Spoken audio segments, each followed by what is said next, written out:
కౌసల్య యొక్క సత్సంతానమైన ఓ శ్రీరామ, సూర్యోదయం అవుతోంది కాబట్టి సంధ్యావందనాది నిత్యకర్మలను కర్తవ్యతా దృష్టితో చేయవలసిన అవసరం ఉన్నది. కాబట్టి నరులయందు శ్రేష్ఠుడైనటువంటి వాడా రామచంద్ర ప్రభో, నీవు నిద్రలేచి కర్తవ్యమును నిర్వర్తించవలసినది అని విశ్వామిత్ర మహర్షి రామచంద్ర ప్రభువుని నిద్రలేపినటువంటి మొట్టమొదటి శ్లోకం సుప్రభాత శ్లోకంగా మారింది. రామచంద్రమూర్తి ఈ భూమి మీద నరుడిగా అవతార స్వీకారం చేసి నడయాడినప్పుడు గురువుగారి సేవలో తరించడం కోసం, గురువుగారి ఆజ్ఞ నెరవేర్చడానికి, యజ్ఞ సంరక్షణ కొరకు, రాక్షస సంహారము కొరకు విశ్వామిత్ర మహర్షిని అనుగమించి ఒక రోజంతా ప్రయాణం చేసి గంగా సరయు సంగమ స్థానమునందు రాత్రి విశ్రాంతి తీసుకున్నటువంటి సందర్భంలో తెల్లవారిపోయినప్పటికీ కూడా ఇంకా బడలిక చేత నిద్ర లేవనటువంటి రామలక్ష్మణులను చూచి సాక్షాత్ పరమేశ్వరుడైనటువంటి రాముడు నరుడిగా ఈ భూమి మీద నడయాడినప్పుడు బ్రహ్మర్షి అయినటువంటి విశ్వామిత్రుడు తనకు లభించినటువంటి అత్యద్భుతమైనటువంటి ఈ అదృష్టాన్ని చేతపుచ్చుకుని పరమేశ్వరుణ్ణి, నరుడిగా ఉన్న రాముణ్ణి నిద్ర లేపేటటువంటి అదృష్టానికి నోచుకున్నాడు. ఆ నోచుకున్నప్పుడు కౌసల్య సుప్రజా రామ, కౌసల్య యొక్క సత్సంతానమైనటువంటి ఓ రామచంద్ర ప్రభో, నీవు నిద్ర లేవవలసినది. నిద్ర సమాధి స్థితితో సమానం కనుక ఎవరినైనా నిద్ర లేపేటప్పుడు దానికి తగిన కారణం చెప్పకుండా నిద్ర లేపకూడదు. కనుక పూర్వసంధ్య ప్రవర్తిస్తోంది, సూర్యోదయం అవుతోంది. కర్తవ్యం ఎవరైనా సరే ఇప్పుడు నిత్యకర్మని నెరవేర్చి సంధ్యావందనాది కార్యక్రమములను నెరవేర్చవలసి ఉంటుంది. కనుక ఓ రామా, నీవు నిద్ర లేవవలసింది అని విశ్వామిత్ర మహర్షి రామచంద్రమూర్తిని నిద్ర లేపినటువంటి ఈ శ్లోకం ప్రత్యక్షంగా బ్రహ్మర్షి అయినటువంటి విశ్వామిత్రుడు భగవంతునికి సుప్రభాతం పలికినటువంటి శ్లోకం. శ్రీరామాయణ మహాకావ్యంలో విశ్వామిత్ర మహర్షి రామచంద్రమూర్తికి సుప్రభాతం పాడగలిగినటువంటి అదృష్టానికి నోచుకున్నాడు. అందుకే ఏ దేవాలయంలో ఏ ధ్రువమూర్తి దగ్గర సుప్రభాతాన్ని పాడినా ఆ సుప్రభాతాన్ని స్వయంగా పరమేశ్వరుడి దగ్గరే పాడినటువంటి విశ్వామిత్ర మహర్షి యొక్క అదృష్టాన్ని జ్ఞాపకం చేసుకుంటూ కౌసల్యా సుప్రజా రామ పూర్వా సంధ్యా ప్రవర్తతే ఉత్తిష్ఠ నరశార్దూల కర్తవ్యం దైవమాహ్నికం.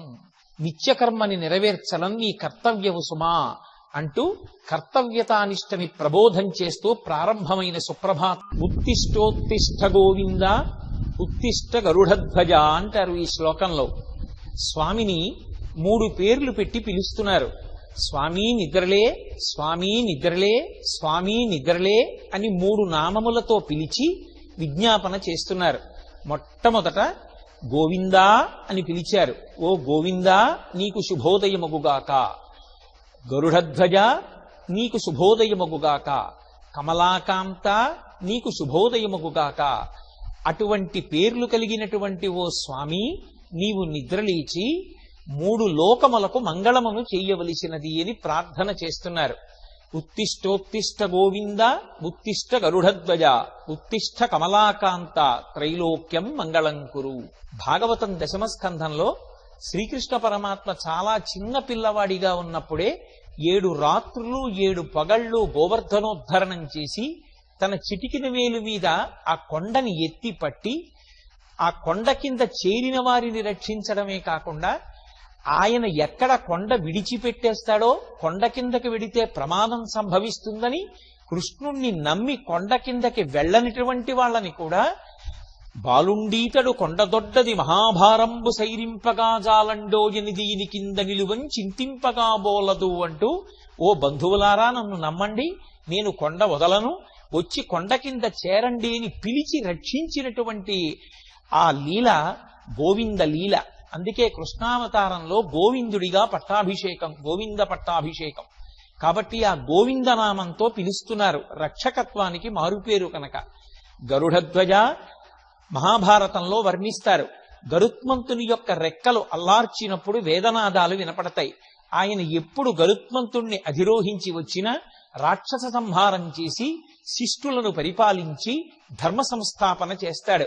కాబట్టి అటువంటి స్వామి కమలాకాంత సాక్షాత్ శ్రీ మహాలక్ష్మి యొక్క భర్త అయినటువంటి వాడా, అందరూ ఏ తల్లి యొక్క కడగంటి చూపుని కోరుకుంటారో అటువంటి లక్ష్మీదేవి యొక్క అనుగ్రహాన్ని అందరూ కోరుకుంటే ఆ లక్ష్మీదేవి నీ యొక్క క్రీగంటి చూపుని కోరుకుంటుంది. అటువంటి లక్ష్మికి భర్త అయినటువంటి వాడా, 3 లోకములకు మంగళము చేయుట కొరకు నిద్ర లేవవలసినది అని స్వామికి శుభోదయం కావాలని భక్తులు ఆర్తితో చేసినటువంటి ప్రార్థన. మధుకైటభులనేటటువంటి రాక్షసుల్ని సంహరించినటువంటి ఓ శ్రీ మహావిష్ణువు యొక్క ఇల్లాలైనటువంటి తల్లి, మాతః సమస్త జగతాం మధుకైటభారే వక్షో విహారిణి మనోహర దివ్యమూర్తే, అటువంటి స్వామి యొక్క వక్షస్థలమునందు నివసిస్తూ ఆశ్రయించినటువంటి సమస్తమైనటువంటి భక్తజనుల యొక్క కోర్కెలను ఈడేర్చగలిగినటువంటి ఓ జగన్మాత, నీవు సాక్షాత్తుగా శ్రీవేంకటేశ్వరుని యొక్క దయాస్వరూపమైన దానవు. తల్లి నిద్రలేచి మా యొక్క కోర్కెలను ఈడేర్చి రక్షించు అని ప్రార్థన చేస్తూ అమ్మకి శుభోదయం కావాలని సుప్రభాత గీతికలు పాడుతున్నారు. ఈ శ్లోకంలో అమ్మవారిని శ్రీవేంకటేశ్వర స్వామి వారి యొక్క వక్షస్థలమునందు నివసించేటటువంటి తల్లి అని, స్వామి యొక్క దయాస్వరూపిణి అని సంబోధన చేస్తున్నారు. ఇందులో విశేషమేమంటే ఆ తల్లి ఎప్పుడూ వెంకటేశ్వరుని యొక్క వక్షస్థలమునందు నివసించి ఉంటుంది. ఆమె వక్షస్థలమునందు ప్రవేశించలేదు. ఆ తల్లి మహాపతివ్రతయై ఎప్పుడూ స్వామి యొక్క పాదములను సేవిస్తూ ఉంటుంది. భర్తని విడిచిపెట్టకుండా నిత్యానపాయని అయి సేవించేటటువంటి లక్షణమున్న మహాపతివ్రత కనుక స్వామియే ఆమెని తన వక్షస్థలమునందు పెట్టుకున్నాడు. అంటే ఏ భార్య భర్తని అనుగమిస్తుందో ఆ భార్య భర్త యొక్క గుండెల్లోకి చేరుతుంది అనడానికి లక్ష్మీనారాయణుల యొక్క దాంపత్యం లోకానికి ఒక ఉదాహరణ. వెంకటేశ్వర స్వామి వారి యొక్క దయ ఎక్కడ వ్యక్తమవుతుంది అంటే గుండెల్లోంచి వ్యక్తమవుతుంది. లోకంలో ఎవరికి దయ ఉంది అని చెప్పినా ఎంతటి దయ కలిగిన వాడండి అని గుండెలు చూపిస్తారు. అంతటి కారుణ్యమూర్తి కనుక స్వామివారి యొక్క దయాస్వరూపమే అమ్మవారి యొక్క రూపంగా రాశీభూతమైందని మనకి చెప్పడం కోసం శ్రీ వెంకటేశ్వరుని యొక్క దయాస్వరూపిణి అయిన తల్లి నీకు శుభోదయమగుగాక, లేచి మా యొక్క కోర్కెలను తీర్చి కాపాడదవుగాక అని జగన్మాతకు ఈ శ్లోకంలో సుప్రభాత పఠనం చేస్తున్నారు. వృషశైలనాథుని యొక్క వక్షస్థలమునందు నివసించేటటువంటి దయాస్వరూపిణి అయిన తల్లిగా ఆమెని సంబోధన చేస్తూ ఆమె యొక్క ముఖమండలాన్ని వర్ణన చేస్తూ ఆమె కన్నులను ఉపమానంతో పోలుస్తూ ఒక మాట అంటున్నారు. అమ్మా, నీ కన్నులు పద్మములు ఎలా ఉంటాయో అలా ఉంటాయి. అరవిరిసిన పద్మముల వంటి కన్నులున్నదానా, చంద్రమండలము ఎంత చల్లగా ఆహ్లాదకరంగా ఆకర్షణీయంగా తాపోపశాంతిని కల్పిస్తూ ఉంటుందో అటువంటి చంద్రమండలం వంటి ముఖమండలం ఉన్నదానా, ఓ తల్లి, నీ యొక్క పాదములను నిరంతరము బ్రహ్మశక్తి అయిన సరస్వతి, రుద్రశక్తి అయినటువంటి పార్వతి, ఇంద్రుని యొక్క ఇల్లాలైనటువంటి శచీదేవి కొలుస్తూ ఉంటారు. అటువంటి 3 అమ్మల చేత పూజింపబడేటటువంటి పాద పద్మములు కలిగినటువంటి దానా, ఓ తల్లి, మా యొక్క కోర్కెలను ఈడేర్చడం కోసం నిద్రలేచెదవుగాక, నీకు శుభోదయమగుగాక అని ఈ శ్లోకంలో అమ్మవారికి సుప్రభాతం పలుకుతున్నారు. అమ్మవారి కన్నులు అరవిరిసినటువంటి పద్మములు ఎలా ఉంటాయో అలా ఉంటాయి. నవరసములను ఆవిష్కరించగలిగినటువంటిది శరీరం మొత్తం మీద కన్నులొక్కటే. ఆ కన్నులు అమ్మవారి యొక్క దయని ఆవిష్కరిస్తూ ఉంటాయి. అమ్మవారికి ముందుకు వెళ్లి నిలబడగానే ఆమె కన్నులలోంచి అభివ్యక్తమయ్యేటటువంటి ఆ కారుణ్యం, ఆ ప్రేమ చూసినప్పుడు భక్తుడు అమ్మ ప్రేమని మనసారా చూరగొని నేను ఆ తల్లి యొక్క బిడ్డణ్ణి అనేటటువంటి అవ్యాజమైన ఆనందంతో నిలబడగలుగుతాడు. ఆ అమ్మ ముఖమండలం చంద్రబింబం ఎలా ఉంటుందో అలా ఉంటుంది కనుక ఎంతసేపు చూసినా తనివి తీరని రీతిలో ఉంటుంది, అమృతాన్ని వర్షిస్తూ ఉంటుంది. అటువంటి ముఖమండలమున్నదానా, మన ప్రయత్నం లేకుండా మన మనసు ఆమె యొక్క దర్శనమునందు లీనమయ్యేటట్టుగా చేయగలిగినటువంటి అద్భుతమైన శరీరమును దాల్చినదానా, ఓ తల్లి, సాక్షాత్ సరస్వతీదేవి, రుద్రాణి, ఇంద్రుని యొక్క శక్తి అయినటువంటి శచీదేవుల చేత ఆరాధింపబడేటటువంటి పాదపద్మములు కలిగినటువంటి దానా, నీ పాదపద్మములకు నమస్కరించినటువంటి భక్తుల యొక్క సమస్తమైన కోర్కెలు ఈడేరతాయనడానికి వేరొక ఉదాహరణ ఏముంటుందమ్మా? మమ్మల్ని అనుగ్రహించవలసింది అని ఎలుగెత్తి తల్లిని ప్రార్థన చేసి శుభోదయం పలుకుతున్నటువంటి శేషాచలాధిపతి అయినటువంటి ఓ శ్రీ వెంకటేశ్వర, నీకు శుభోదయమగుగాక. తండ్రి, నీవు కనురెప్పలు ఎత్తి మేల్కొని బయటికి వచ్చి పూజ స్వీకరించాలి. ఎవరి పూజ స్వీకరించాలి?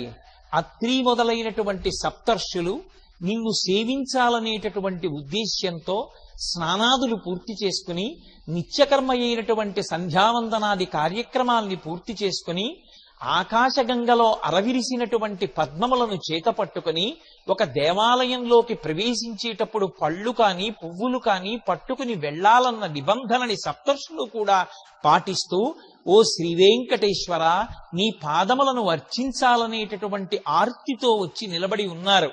నీకు పరమభక్తులైనటువంటి అత్రి మొదలైన సప్తర్షులు వచ్చి నిలబడి ఉన్నారే, తండ్రి మేల్కొని బయటికి వచ్చి వారి పూజ స్వీకరించవా అని అడుగుతున్నటువంటి శ్లోకం సుప్రభాతంలో ఉన్నటువంటి ఈ అద్భుతమైన శ్లోకం. అంటే స్వామికి సుప్రభాత పఠనం జరిగే సమయానికే సప్తర్షులు కూడా వచ్చి దేవాలయ ప్రాంగణంలో నిలబడి ఉంటారు. ఎలా నిలబడి ఉంటారు అంటే, నిత్యకర్మ అయినటువంటి సంధ్యావందనాదులను పూర్తి చేసుకుని ఆకాశగంగలో అరవిరిసినటువంటి పువ్వులు పట్టుకుని వచ్చి నిలబడి ఉన్నారు. అంటే అంతర్లీనంగా భక్తులకు చేయబడేటటువంటి ప్రబోధం ఏది అంటే, సుప్రభాత పఠనము జరుగుతున్న వేళకి దేవాలయంలోకి ప్రవేశించేటటువంటి వేళకే నిత్యకర్మను ఈడేర్చి తమ తమ కర్తవ్యములను పూర్తి చేసుకుని ఒక దేవాలయంలోకి ప్రవేశించేటప్పుడు ఎటువంటి భక్తితో ఏ నిబంధనలను పాటించి వెళ్ళవలసి ఉంటుందో అటువంటి రీతిలో భక్తులు ప్రవేశించవలసి ఉంటుందని అంతర్లీనంగా ప్రబోధం చేస్తూ, స్వామివారికి సప్తర్షులు కూడా సేవించి తరించాలన్న ఆర్తితో వచ్చి నిలబడిన సన్నివేశాన్ని ఆవిష్కరిస్తూ మన కన్నుల ముందు ఆ సుప్రభాత వేళని ఆవిష్కరించిన శేషశైలాధిపతి, నీ దర్శనం కోసం వచ్చి ఆర్తితో నిలబడిన వారు ఎంతమంది ఉన్నారో తెలుసా?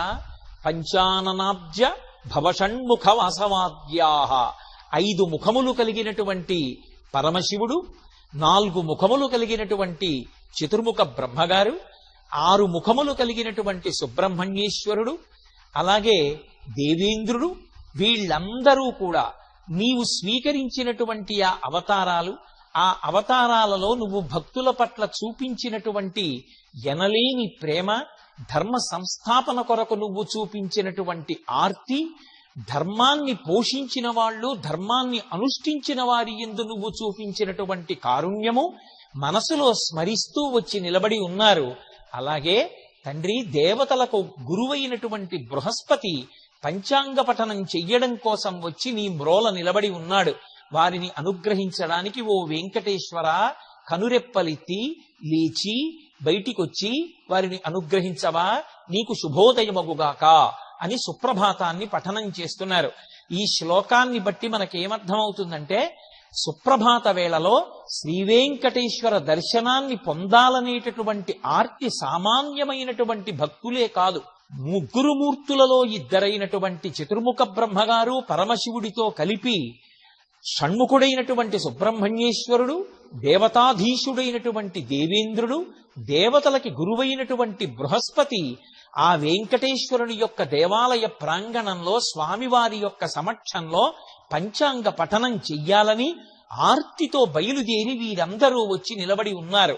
అంటే సుప్రభాత వేళలో ఆనందనిలయ విమానం దగ్గరికి వెళ్లి ఎవరు నిలబడతారో వారు ఎంతమంది దేవతలు అదృశ్య రూపంలో అక్కడ ఉండగా సేవించగలిగినటువంటి అదృష్టాన్ని పొందగలిగి ఉంటారు అన్న విషయాన్ని ఈ శ్లోకంలో అంతర్లీనంగా ఆవిష్కరించారు. ఆయన యొక్క దివ్యమంగళమైనటువంటి మూర్తిని దర్శించడానికి, ఆయన గాథలను మనసులో స్మరించడానికి దేవతలు కూడా, త్రిమూర్తులలో బ్రహ్మ రుద్రులు కూడా ఎంత ఆతృత ప్రదర్శిస్తారో ఈ శ్లోకం ఆవిష్కరిస్తుంది. అందుకే మనం కూడా సుప్రభాత పఠన సమయమునందు దేవాలయాల్లోకి ప్రవేశించేటప్పుడు స్వామి యొక్క అవతార వైభవాల్ని, ఆయన యొక్క చరిత్ర, ఆయన భక్తుల్ని ఆదుకున్నటువంటి గాథలను మనసులో స్మరణ చేస్తూ పరమభక్తితో వెళ్లి నిలబడవలసి ఉంటుంది అని అంతర్లీనంగా ఈ శ్లోకం మనకి ప్రబోధం చేస్తూ ఉంది. ప్రకృతిలో తెల్లవారుజాము అయ్యేటప్పటికీ ఒకరు చెప్పారా చెప్పలేదా అని లేకుండా తమంత తాముగా వికసనాన్ని పొందేటటువంటి లక్షణమున్నవి పుష్పాలు. అందున ఆ మలయమారుతం ప్రభాత వేళలో వీస్తూ ఉండగా కొబ్బరి, పోక మొదలైనటువంటి వృక్షములకు సంబంధించినటువంటి పుష్పములు అరవిరిసి ఉన్నాయి. ఈషత్ ప్రపుల్ల సరసీరుహనారికేళ పూగద్రుమాది సుమనోహర పాలికానాం. ఆ మలయమారుతం వీస్తూ వస్తున్నప్పుడు ఈ వికసించినటువంటి పుష్పముల మీదుగా గాలి వస్తూ ఉంటే ఆ పుష్ప సౌరభాన్ని మోసుకుని వస్తోంది. ఈ ప్రభాత వేళలో ఆ విచ్చుకుంటున్నటువంటి పువ్వుల మించి వస్తున్నటువంటి గాలి తీయని వాసనతో సౌరభంతో ఎంత ఆహ్లాదకరంగా ఉందో తెల్లవారుతోందనడానికి ఇది ఒక గొప్ప సూచన కదా. స్వామి నీకు శుభోదయమగుగాక, నిద్ర లేచి భక్తులను అనుగ్రహించదముగాక అని స్వామిని ప్రార్థన చేసినటువంటి శ్లోకం ఈ శ్లోకం. సుప్రభాత పఠనం జరిగేటప్పుడు ప్రకృతిలో తెల్లవారుతోంది అనడానికి ఒకరు చెప్పవలసిన అవసరం లేకుండా తమంత తాము వికసించి భగవంతుని యొక్క పాదములను చేరాలనేటటువంటి ఆర్తి పొందేటటువంటి మొట్టమొదటి వస్తువు పుష్పం. ఆ పుష్పం ఆ బ్రహ్మముహూర్తంలో ఆ అరవిరిసి అది మెల్లిగా విచ్చుకుంటూ బాగా విచ్చుకుంటున్నప్పుడు ఆ అందులో ఉండేటటువంటి సౌరభాన్ని ఆ మలయమారుతం మోసుకొస్తుంటే అటువంటి సమయంలో ఆ ఏడుకొండల మీద నిలబడితే చుట్టూ ఉన్నటువంటి పవిత్రమైన వృక్షముల యొక్క పుష్పముల మించి వస్తున్నటువంటి గాలి ఎంత గొప్ప అనుభూతిని ఇస్తుందో అదిగో తెల్లవారుతోందనడానికి సంకేతం. పుష్పములు ఆయన పాదముల మీద చేరాలని కోరుకుంటున్నాయంటే భక్తులు ఆ పుష్పములను పట్టుకుని ఆయన పాదములను సేవించాలని నిలబడి ఉన్నారని గుర్తు. కాబట్టి భక్తులను అనుగ్రహించుట కొరకు స్వామి నీవు నిద్ర లేచి అనుగ్రహించవద్దా అని పరమభక్తితో ప్రేమతో పరమేశ్వరుణ్ణి ఉద్దేశించి పాడినటువంటి సుప్రభాత గీతిక. అందులో ఉండేటటువంటి ఆర్ద్రతని అర్థం చేసుకున్ననాడు ప్రకృతి పురుషుడు ఎంత మమేకమవుతాయో దాన్ని అనుభవించగలిగినటువంటి హృదయం నిజమైనటువంటి సుప్రభాతాన్ని అనుభవించగలిగినటువంటి హృదయం అని మనకి అర్థమవుతుంది. శ్రీవేంకటేశ్వర నీకు శుభోదయమగుగాక. స్వామి సుప్రభాత వేళవుతోంది, నీవు నిద్ర లేవవలసింది అని స్వామికి విజ్ఞాపన చేస్తూ తెల్లవారుతోందనడానికి ప్రకృతి సంబంధమైనటువంటి కొన్ని సంకేతములను చూపిస్తున్నారు. ఏ విధంగా పుష్పములు తమంత తాము బ్రహ్మముహూర్తమునందు అరవిరిసి తమ సౌరభాన్ని మలయమారుతంలోకి నింపుతాయో అలాగే ఒకరు లేపవలసిన అవసరం లేకుండా తమంత తాము లేచి తమ యొక్క కలకూజితములతో నింపేటటువంటి లక్షణమున్నవి పక్షులు. ముందు రోజు పంజరాలలో బంధింపబడి ఉన్నటువంటి చిలుకలు ఆ పంజరంలో ఉంచబడినటువంటి పాయస పాత్రలోని కొంత పాయసాన్ని తాగి అక్కడ ఉంచబడిన అరటి పళ్లలో కొంత అరటిపండు తిని నిద్రపోయాయి. తెల్లవారిపోతోందన్న విషయాన్ని గమనించినటువంటి ఆ చిలుకలు బాగా కన్నులు విప్పి పాయస పాత్రలో మిగిలిన శేషాన్ని తినగా మిగిలినటువంటి అరటిపండులో ఉన్నటువంటి భాగాన్ని మళ్లీ కొరికి తింటూ స్వామి నీకు సంబంధించినటువంటి అద్భుతమైన పలుకులు పలుకుతున్నాయి, తెల్లవారిపోతోందనడానికి ఇది ఒక సంకేతం. కాబట్టి వెంకటేశ్వర నీకు శుభోదయమగుగాక, తండ్రి నిద్రలే అని ఆర్తితో విజ్ఞాపన చేసినటువంటి శ్లోకం. ప్రకృతిలో తెల్లవారిపోతోంది అని తమంత తాముగా గ్రహించి ప్రతిస్పందించేటటువంటి లక్షణం కలిగినటువంటి ప్రాణులలో ఉత్కృష్టమైనటువంటి ప్రాణి పక్షి. అందుకే పక్షికి ఒకరు చెప్పక్కర్లేదు తెల్లవారుతోందని. తెల్లవారుతోందనేసరికి నిద్రలేవడం, పైగా భక్తులైనటువంటి వారి దగ్గర పలుకులు నేర్చుకొని శ్రీరామనామం వంటి నామములను పలకగలిగినటువంటి అదృష్టాన్ని పొందినటువంటి పక్షి చిలుక. అందుకే చిలుక అమ్మవారి భుజం మీద కూడా వాలి ఉంటుంది ఎప్పుడు. అటువంటి చిలుక ముక్కు కలిగినటువంటి సుఖబ్రహ్మయే శ్రీవేంకటేశ్వర స్వామి వారి యొక్క పరిణయానికి సంబంధించిన శుభలేఖని వ్రాశారు. ఆ చిలుకకి శ్రీవేంకటేశ్వరుడికి ఒక గొప్ప అవినాభావ సంబంధం. అందుకే చిలుక నిద్రలేచింది, మంచి పలుకులు పలుకుతోంది. స్వామి, నీవు కూడా నిద్రలేచి భక్తులను అనుగ్రహించవలసినది అని ఆర్తితో ఆవిష్కరించినటువంటి శ్లోకం కాదు. కాదు, యథార్థమునకు భక్తి జ్ఞానములనేటటువంటి 2 రెక్కలతో ఆకాశ్ అంటే విష్ణుతత్వమునందు నిరంతరము విహరించేటటువంటి పక్షి స్వరూపము కలిగినటువంటి వారు నిరతిశయమైనటువంటి భక్తి కలిగిన భక్తులు. అటువంటి భక్తులు వచ్చి దేవాలయ ప్రాంగణం ముందు నిలబడి ఆర్తితో స్వామి సుప్రభాత గీతికలు పఠిస్తున్నారు. నిద్రలేచి వారిని అనుగ్రహించవద్దా అని ప్రేమతో పిలిచినటువంటి పరమభక్తులైనటువంటి వారు సుప్రభాత సమయంలో గుండెల నిండా భక్తిభావాన్ని నింపుకుని మైమరచి ఎంత సంతోషంతో భగవన్నామాన్ని చెప్తారు అనడానికి ఒక గుర్తు చెప్తున్నారు. మహతి అనబడేటటువంటి ఒక ప్రత్యేకమైనటువంటి వీణని తన చేతితో పట్టుకుని కేవలముగా భగవత్ సంబంధమైనటువంటి కీర్తనలను కూర్చుని పలికించడం కాదు, ఆ నిరాధారమైనటువంటి ఆకాశ మార్గంలో ప్రయాణం చేస్తూ చేతితో మహతి అన్న వీణ పట్టుకుని ఆ వీణ మీద భగవన్నామములను పలికిస్తూ వంగి తన శరీరాన్ని అటూ ఇటూ ఊపుతూ పరమ సంతోషంతో ఆ భగవన్నామాన్ని భగవత్ కథలని కీర్తనలుగా ఆలాపన చేస్తూ పరవశించిపోతున్నటువంటి నారదాది భక్తులు స్వామి నీ ఆనందనిలయ విమానం దగ్గరికి వచ్చి నిలబడి ఆ వీణ మీద భగవత్ సంబంధమైన కీర్తనలను పలికిస్తున్నారు. వారిని అనుగ్రహించడానికి తండ్రి నీకు శుభోదయమై నీవు లేచి వచ్చి అనుగ్రహించవద్దా అని అడుగుతున్నారు. అంటే మనకి అంతర్లీనంగా ఈ శ్లోకంలో ఒక విషయాన్ని ప్రబోధం చేస్తున్నారు.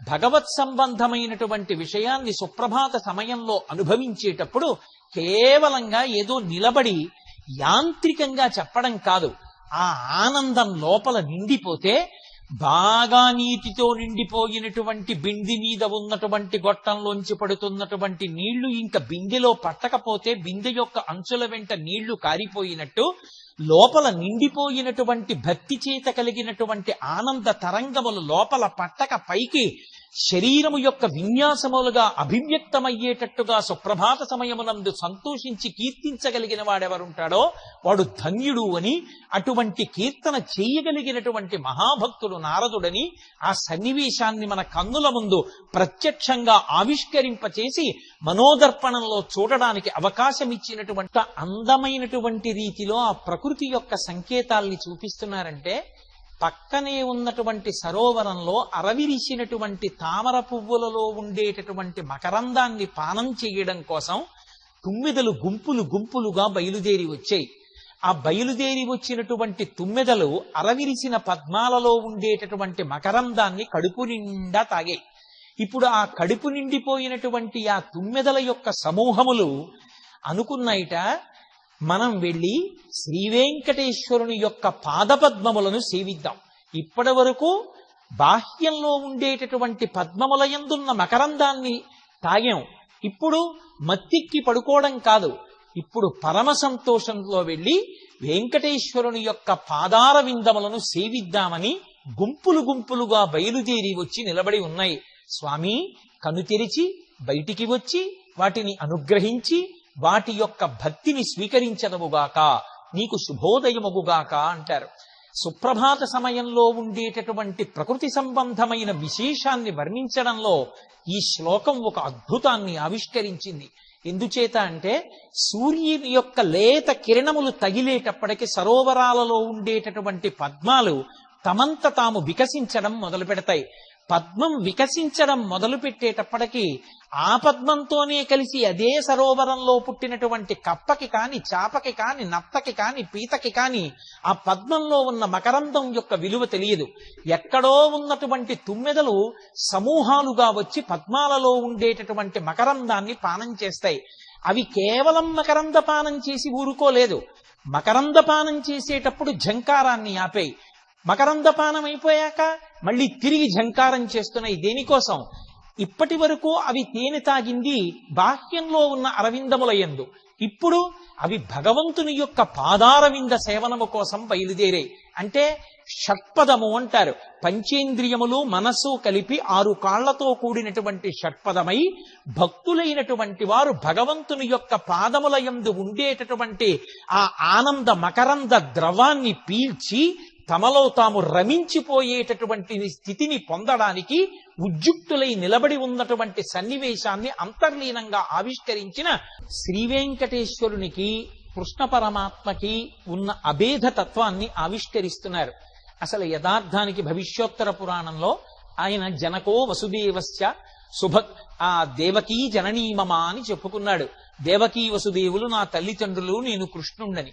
అందుకే ఈ శ్లోకంలో అంటున్నారు, యాదవుల యొక్క ఇండ్లలో యాదవకాంతలు నీవు జన్మించిన తరువాత కలిగినటువంటి విశేషమైనటువంటి ఐశ్వర్యము వలన ఆవులు బాగా పాలిస్తే వచ్చినటువంటి ఆ తోడుకున్నటువంటి పెరుగు గట్టిగా కుండలలో ఉంటే దానిలోకి కవ్వాన్ని దింపి వాళ్ళు తాళ్లు కట్టి ఆ కవ్వాలతో పెరుగు చిలుకుతూ ఉంటే వాళ్ళ చేతులకు పెట్టుకున్నటువంటి ఆ కంకణముల యొక్క ధ్వని, మెడలో వేసుకున్నటువంటి హారముల ధ్వని, ఈ ధ్వనులు, వాళ్ళు పాడుతున్నటువంటి పాటల యొక్క శబ్దములు, ఈ మూడు మేళవించి ఒక కొత్త ధ్వని పుడుతుంటే ఇది చాలదన్నట్టుగా గట్టిగా ఉన్నటువంటి పెరుగులోకి దింపబడినటువంటి ఆ కవ్వాన్ని వాళ్ళు బాగా తాటితో పట్టుకుని లాగుతున్నప్పుడు ఆ కవ్వం కదులుతుంటే కుండకి కవ్వానికి యుద్ధం వచ్చిందేమోనన్నట్టుగా చర్ ఛస్ అన్న శబ్దములు వినపడుతున్నాయి. కాబట్టి తెల్లవారిపోయింది, యాదవకాంతలు పెరుగు చిలుకుతున్నారనడానికి కృష్ణ పరమాత్మవైన ఓ వెంకటేశ్వర నీకు ఈ సంకేతము చాలదా? నిద్రలే నీకు శుభోదయమగుగాక అని సంకేతిస్తున్నారు. నిజంగా శ్రీకృష్ణుని యొక్క బాల్యలీలలో ఈ నవనీతాన్ని అపహరణం చెయ్యడం, అమ్మ చల్ల చేయడం, చల్ల చేస్తున్న అమ్మ దగ్గరికి కృష్ణుడు పరిగెత్తుకు రావడం, ఆయనకి గోపకాంతలకి ఉన్నటువంటి అనుబంధం, ఆయన ఆ ఆవుల్ని, దూడల్ని, ఎద్దుల్ని కాసినటువంటి సన్నివేశం, అవి జ్ఞాపకానికి రాగానే కృష్ణ పరమాత్మకి వెంకటేశ్వరుడికి అభేదం కలక పరమ సంతోషంతో ఉలిక్కిపడి నిద్రలేస్తాడని కృష్ణావతారంలో తెల్లవారుజామున జరిగినటువంటి సన్నివేశాల్ని శ్రీ వెంకటేశ్వరుని ముందు సుప్రభాత గీతికలుగా పాడి సూర్యభగవానుడు, ఆ సూర్యభగవానుని యొక్క కిరణములు పడితే తెల్లవారుజామున పద్మములన్నీ విచ్చుకుంటాయి. ఈ పద్మములు విచ్చుకున్నప్పుడు నల్లని శరీరకాంతి కలిగినటువంటి గండు తుమ్మెదలు ఆ పద్మములలోకి చేరి కడుపు నిండా ఆ అందులో ఉండేటటువంటి మకరందాన్ని జుర్రుకున్నాయి. ఇప్పుడు మకరందాన్ని జుర్రుకున్నటువంటి ఆ నల్లని గండు తుమ్మెదలు ఒక్కసారి పైకి లేచి ఝంకారం చేస్తున్నాయి. ఆ పద్మంలో ఉన్నటువంటి తేనె తాగినంతసేపు ఝంకారం చెయ్యకుండా నిశ్శబ్దంగా ఉన్నటువంటి తుమ్మెద పైకి లేచినప్పుడు ఝంకారం చేస్తోంది. ఎందుకు ఝంకారం చేస్తోంది అంటే కవి ఎంత అందంగా దాన్ని ఆవిష్కరించాడంటే, నల్లని పద్మములలో ఉండేటటువంటి కాంతిని అపహరించడానికి నల్లని తుమ్మెదల బారు యుద్ధానికి వచ్చిందా, అది పెద్ద పెద్ద భేరీలు మోగిస్తోందా అన్నట్టుగా అవి చేస్తున్నటువంటి ఝంకారపు సవ్వడులు వినపడుతున్నాయి. ఈ శ్లోకంలో ఉన్నటువంటి అద్భుతమైన విశేషం ఏమంటే, సుప్రభాత సమయంలో ప్రకృతిలో వచ్చేటటువంటి మార్పులు ఎలా ఉంటాయి, అసలు ఆ పువ్వులు విచ్చుకునేటటువంటి ప్రక్రియ ఎలా ఉంటుంది, అందులో ఉండేటటువంటి మకరందపానం చెయ్యడానికి వచ్చేటటువంటి తుమ్మెదల బారు, దాని యొక్క శరీర కాంతులు, అవి చేసే ఝంకారాలు, ఊగుతూ ఉండేటటువంటి పువ్వులు, పువ్వు నలగకుండా వాలిపైకి లేచేటటువంటి తుమ్మెదలు, తుమ్మెద లేచిపోయిన తరువాత తల కదిపినట్టుగా సంతోషంతో ఊగిన పద్మాలు, వీటిని తెల్లవారిపోతోందని వెంకటేశ్వర స్వామి వారికి సంకేతించి పాడినటువంటి ఈ సుప్రభాత శ్లోకం ప్రకృతిని వర్ణించడంలో అద్భుతమై నిలబడింది. ఓ శ్రీనివాసుడా, తండ్రి, నిన్ను ఎవరు ఆశ్రయిస్తారో ఆ ఆశ్రయించినటువంటి భక్తుల యొక్క కామితములనన్నిటినీ కూడా నెరవేర్చేటటువంటి దయా అనబడేటటువంటి గుణాన్ని కలిగినటువంటి వాడా, సమస్త లోకములకు బంధువైనటువంటి వాడా, దేవతలందరి చేత కీర్తింపబడేటటువంటి వాడా, ఓ శ్రీనివాసుడా నీకు శుభోదయమగుగాక అని పిలుస్తున్నారు. ఎందుచేత అంటే ఆయన స్థితికారుడు. లోకంలో ఎక్కడెక్కడ ఎప్పుడెప్పుడు ఎవరు ఆర్తి చెందినా వారి యొక్క ఆర్తి తీర్చగలిగినటువంటి వాడు, రక్షించగలిగినటువంటి వాడు, ఆ రక్షించడానికి తగినటువంటి దయ కలిగినటువంటి వాడు, అలా రక్షించినటువంటి కారణం చేత సమస్త లోకములకు బంధువైనటువంటి వాడు, శ్రీకి స్త్రీ యొక్క నివాసమునకు స్థానమైనటువంటి వాడు, అటువంటి మహాద్భుతమైనటువంటి స్వరూపము కలిగినటువంటి వాడు, కన్నులతో జుర్రుకోవలసినటువంటి రూపమున్నటువంటి వాడు, పరమ మంగళప్రదమైనటువంటి ఆకారమున్నటువంటి వాడు, అటువంటి వాడవైనవో శ్రీనివాసుడా, శ్రీవేంకటేశ్వర, నీకు శుభోదయమై నీవు లేచి మా అందరికీ మంగళములను చేకూర్చవలసినది అని ఆర్తితో స్వామి యొక్క వైభవాన్ని, దయాగుణాన్ని, లోకములకంతటికీ ఆయన బంధువైనటువంటి విశేషాల్ని మనసులో స్మరించి, స్వామి పుష్కరిణి ప్రత్యేకమైనటువంటి వైభవము కలిగినటువంటి పుష్కరిణి. అటువంటి అద్భుతమైనటువంటి పుష్కరిణి యందు ఎవరు స్నానం చేశారు అంటే పరమశివుడు, చతుర్ముఖ బ్రహ్మ మొదలైనటువంటి వారు వచ్చి అందులో స్నానం చేసి నీ యొక్క శ్రేయస్సుని కోరుకునేటటువంటి వారు, నీ యందు పరమ మిత్రభావన కలిగినటువంటి వారు కనుక నీ యొక్క దర్శనాన్ని త్వరగా పొందాలనేటటువంటి ఆర్తితో అంతటి వారు కూడా తమ తమ వైభవాల్ని మర్చిపోయి తోసుకొచ్చి దర్శనాన్ని పొందాలనేటటువంటి ఆర్తితో ఉన్నారు స్వామి అని ఈ శ్లోకంలో ఆవిష్కరిస్తున్నారు. అంటే ఆ వెంకటేశ్వరుని యొక్క దర్శనాన్ని పొందాలనేటటువంటి ఆర్తి అందరి యందు ఎంత మిక్కుటంగా ఉంటుంది అన్న విషయాన్ని చెప్పడానికి, పరమేశ్వరుడు బ్రహ్మగారి వంటి వారే అంతటి ఆర్తిని పొంది ఉంటారంటే ఆయన దర్శనాన్ని పొందడానికి సామాన్యులు ఆర్తి పొందడంలో ఆశ్చర్యమే ఉంది. పరమశివుడి వంటి వాడు, చతుర్ముఖ బ్రహ్మ వంటి వారు వచ్చి స్వామివారి యొక్క పుష్కరిణిలో స్నానం చేసి నిర్మలమైనటువంటి అంగములు కలిగినటువంటి వారు అయ్యారట. వెంకటాచలానికి వెళ్ళినటువంటి వారు అందరూ కూడా తప్పకుండా చేయవలసినటువంటి కర్తవ్యాలలో ఒకటి స్వామి పుష్కరిణి స్నానం. ఆ స్నానం చేసినప్పుడు అది మామూలు స్నానం కాదు. సుప్రభాత సమయంలో పుష్కరిణిలో స్నానం బ్రహ్మాది దేవతలు వచ్చి స్నానం చెయ్యగా వారి యొక్క శరీరములను తాకినటువంటి పవిత్రమైనటువంటి ఉదకం. అందులో స్నానం చెయ్యడం మరింత శోభని, పుణ్యాన్ని మనకి చేకూరుస్తుందని అంతర్లీనంగా ఈ శ్లోకంలో ప్రతిపాదన చేస్తూ స్వామి దర్శనానికి దేవతలు కూడా పొందేటటువంటి ఆర్తిని ఆవిష్కరించినటువంటి సన్నివేశాన్ని ఇందులో పొందుపరిచారు. శ్రీశేష శైల గరుడాచల వెంకటాద్రి నారాయణాద్రి వృషభాద్రి వృషాద్రి ముఖ్యాం. ఆయన ఉన్నటువంటి ఆ కొండని ఎన్ని పేర్లతో పిలుస్తున్నారు అంటే దాన్నే నారాయణాద్రి అని పిలుస్తున్నారు, దాన్నే వెంకటాద్రి అని పిలుస్తున్నారు, దాన్నే వృషభాద్రి అని పిలుస్తున్నారు, దాన్నే శేషాద్రి అని పిలుస్తున్నారు, దాన్నే వృషాద్రి అని పిలుస్తున్నారు. స్వామి నీవు ఉన్నటువంటి ఆ స్థానాన్ని, ఆ కొండలను ఇన్ని పేర్లతో పిలుస్తున్నారు. అటువంటి పరమపావనమైనటువంటి నివాస స్థానమునందు వెలిసియున్నటువంటి వాడా వెంకటేశ్వర, నీకు శుభోదయమగుగాక అని ఈ శ్లోకంలో స్వామిని నిద్రలేపుతున్నారు. ఈ శ్లోకానికి ఉన్న వైభవం ఏమిటంటే ఆ కొండ ఈనాటిది కాదు, కృతయుగం నుంచి కూడా ఆ కొండ అలాగే ఉంది. అలాగే ఉండి ఒక్కొక్కరిని అనుగ్రహించినప్పుడు ఆ కొండకి ఒక్కొక్క పేరు వచ్చింది. ఒకానొకప్పుడు వృషభాసురుడనబడేటటువంటి రాక్షసుడు శ్రీమన్నారాయణుడి చేతిలో వధింపబడి ఆయన చిట్ట చివరి కోరికగా ఈ కొండ నా పేరు మీద ఉండాలి అని అడిగితే ఆయన పేరు పొంది వృషభాద్రి అయింది. ధర్మమునకు నివాసము కనుక వృషాద్రి అయింది. నారాయణుడు వేంచేసి ఉన్న పర్వతం కనుక నారాయణాద్రి అయింది. ఒకానొకప్పుడు వాయువుకి శేషుడికి మధ్య జరిగినటువంటి కలహంలో శేషుడు అక్కడికి వచ్చి నిలబడినటువంటి కారణం చేత వాయువు చేత తేబడి ఉండిపోయిన వెంకటేశ్వరుని క్రీడాద్రి కనుక శేషాద్రి అని పిలవబడింది. ఆంజనేయుడు ప్రభవించినటువంటి ప్రదేశం కనుక అంజనాద్రి అని పిలవబడింది. ఏ యుగంలో ఏ పేరుతో పిలవబడినా ఇప్పటికీ కూడా ఆ కొండలన్నీ కూడా శ్రీ వెంకటేశ్వరుని నివాస స్థానమై ఆ పేర్లను పిలిచినంత మాత్రం చేత, పలికినంత మాత్రం చేత భక్తుల యొక్క పాపములను తెగటార్చగలిగినటువంటి శక్తిని పొంది ఉన్నాయి. అందుకే పర్వతం పేరే వెంకటాచలము.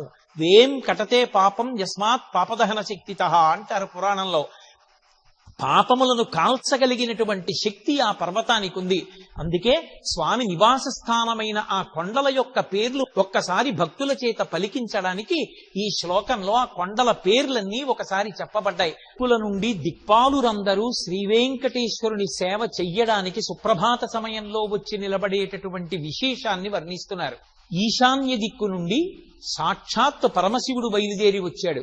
తూర్పు నుండి ఇంద్రుడు, ఆగ్నేయము నుండి అగ్ని, దక్షిణ దిక్కు నుండి యమధర్మరాజు, అలాగే నైరుతి నుండి నిరుతి, అలాగే పశ్చిమం నుంచి వరుణుడు, అలాగే వాయవ్యం నుంచి వాయువు, ఉత్తరాన్నించి కుబేరుడు, అన్ని దిక్కుల నుంచి అందరు దిక్పాలకులు కూడా వచ్చి నీకు నమస్కారం చెయ్యాలనేటటువంటి కుతూహలంతో రెండు చేతులు జోడించి, జోడింపబడినటువంటి ఆ రెండు చేతుల మీద తమ శిరస్సు నుంచి నీ ముందు వంగినప్పుడు ప్రకాశిస్తున్నటువంటి వారి యొక్క శిరస్సులు, వారి కిరీటములు, అందులో ఉండేటటువంటి మణుల కాంతులు స్వామికి శుభోదయం అవ్వాలని పలకడం కోసం, సుప్రభాతం పాడడం కోసం, స్వామి సుప్రభాత సమయంలో నిద్రలేచి బయటికి వచ్చినప్పుడు ఆయన యొక్క అందచందాల్ని చూసి తరించడం కోసం, ఆ సుప్రభాత వేళలో మొట్టమొదట ఆయన పాదముల మీద 4 పువ్వులుంచి తరించాలనేటటువంటి కోరికతో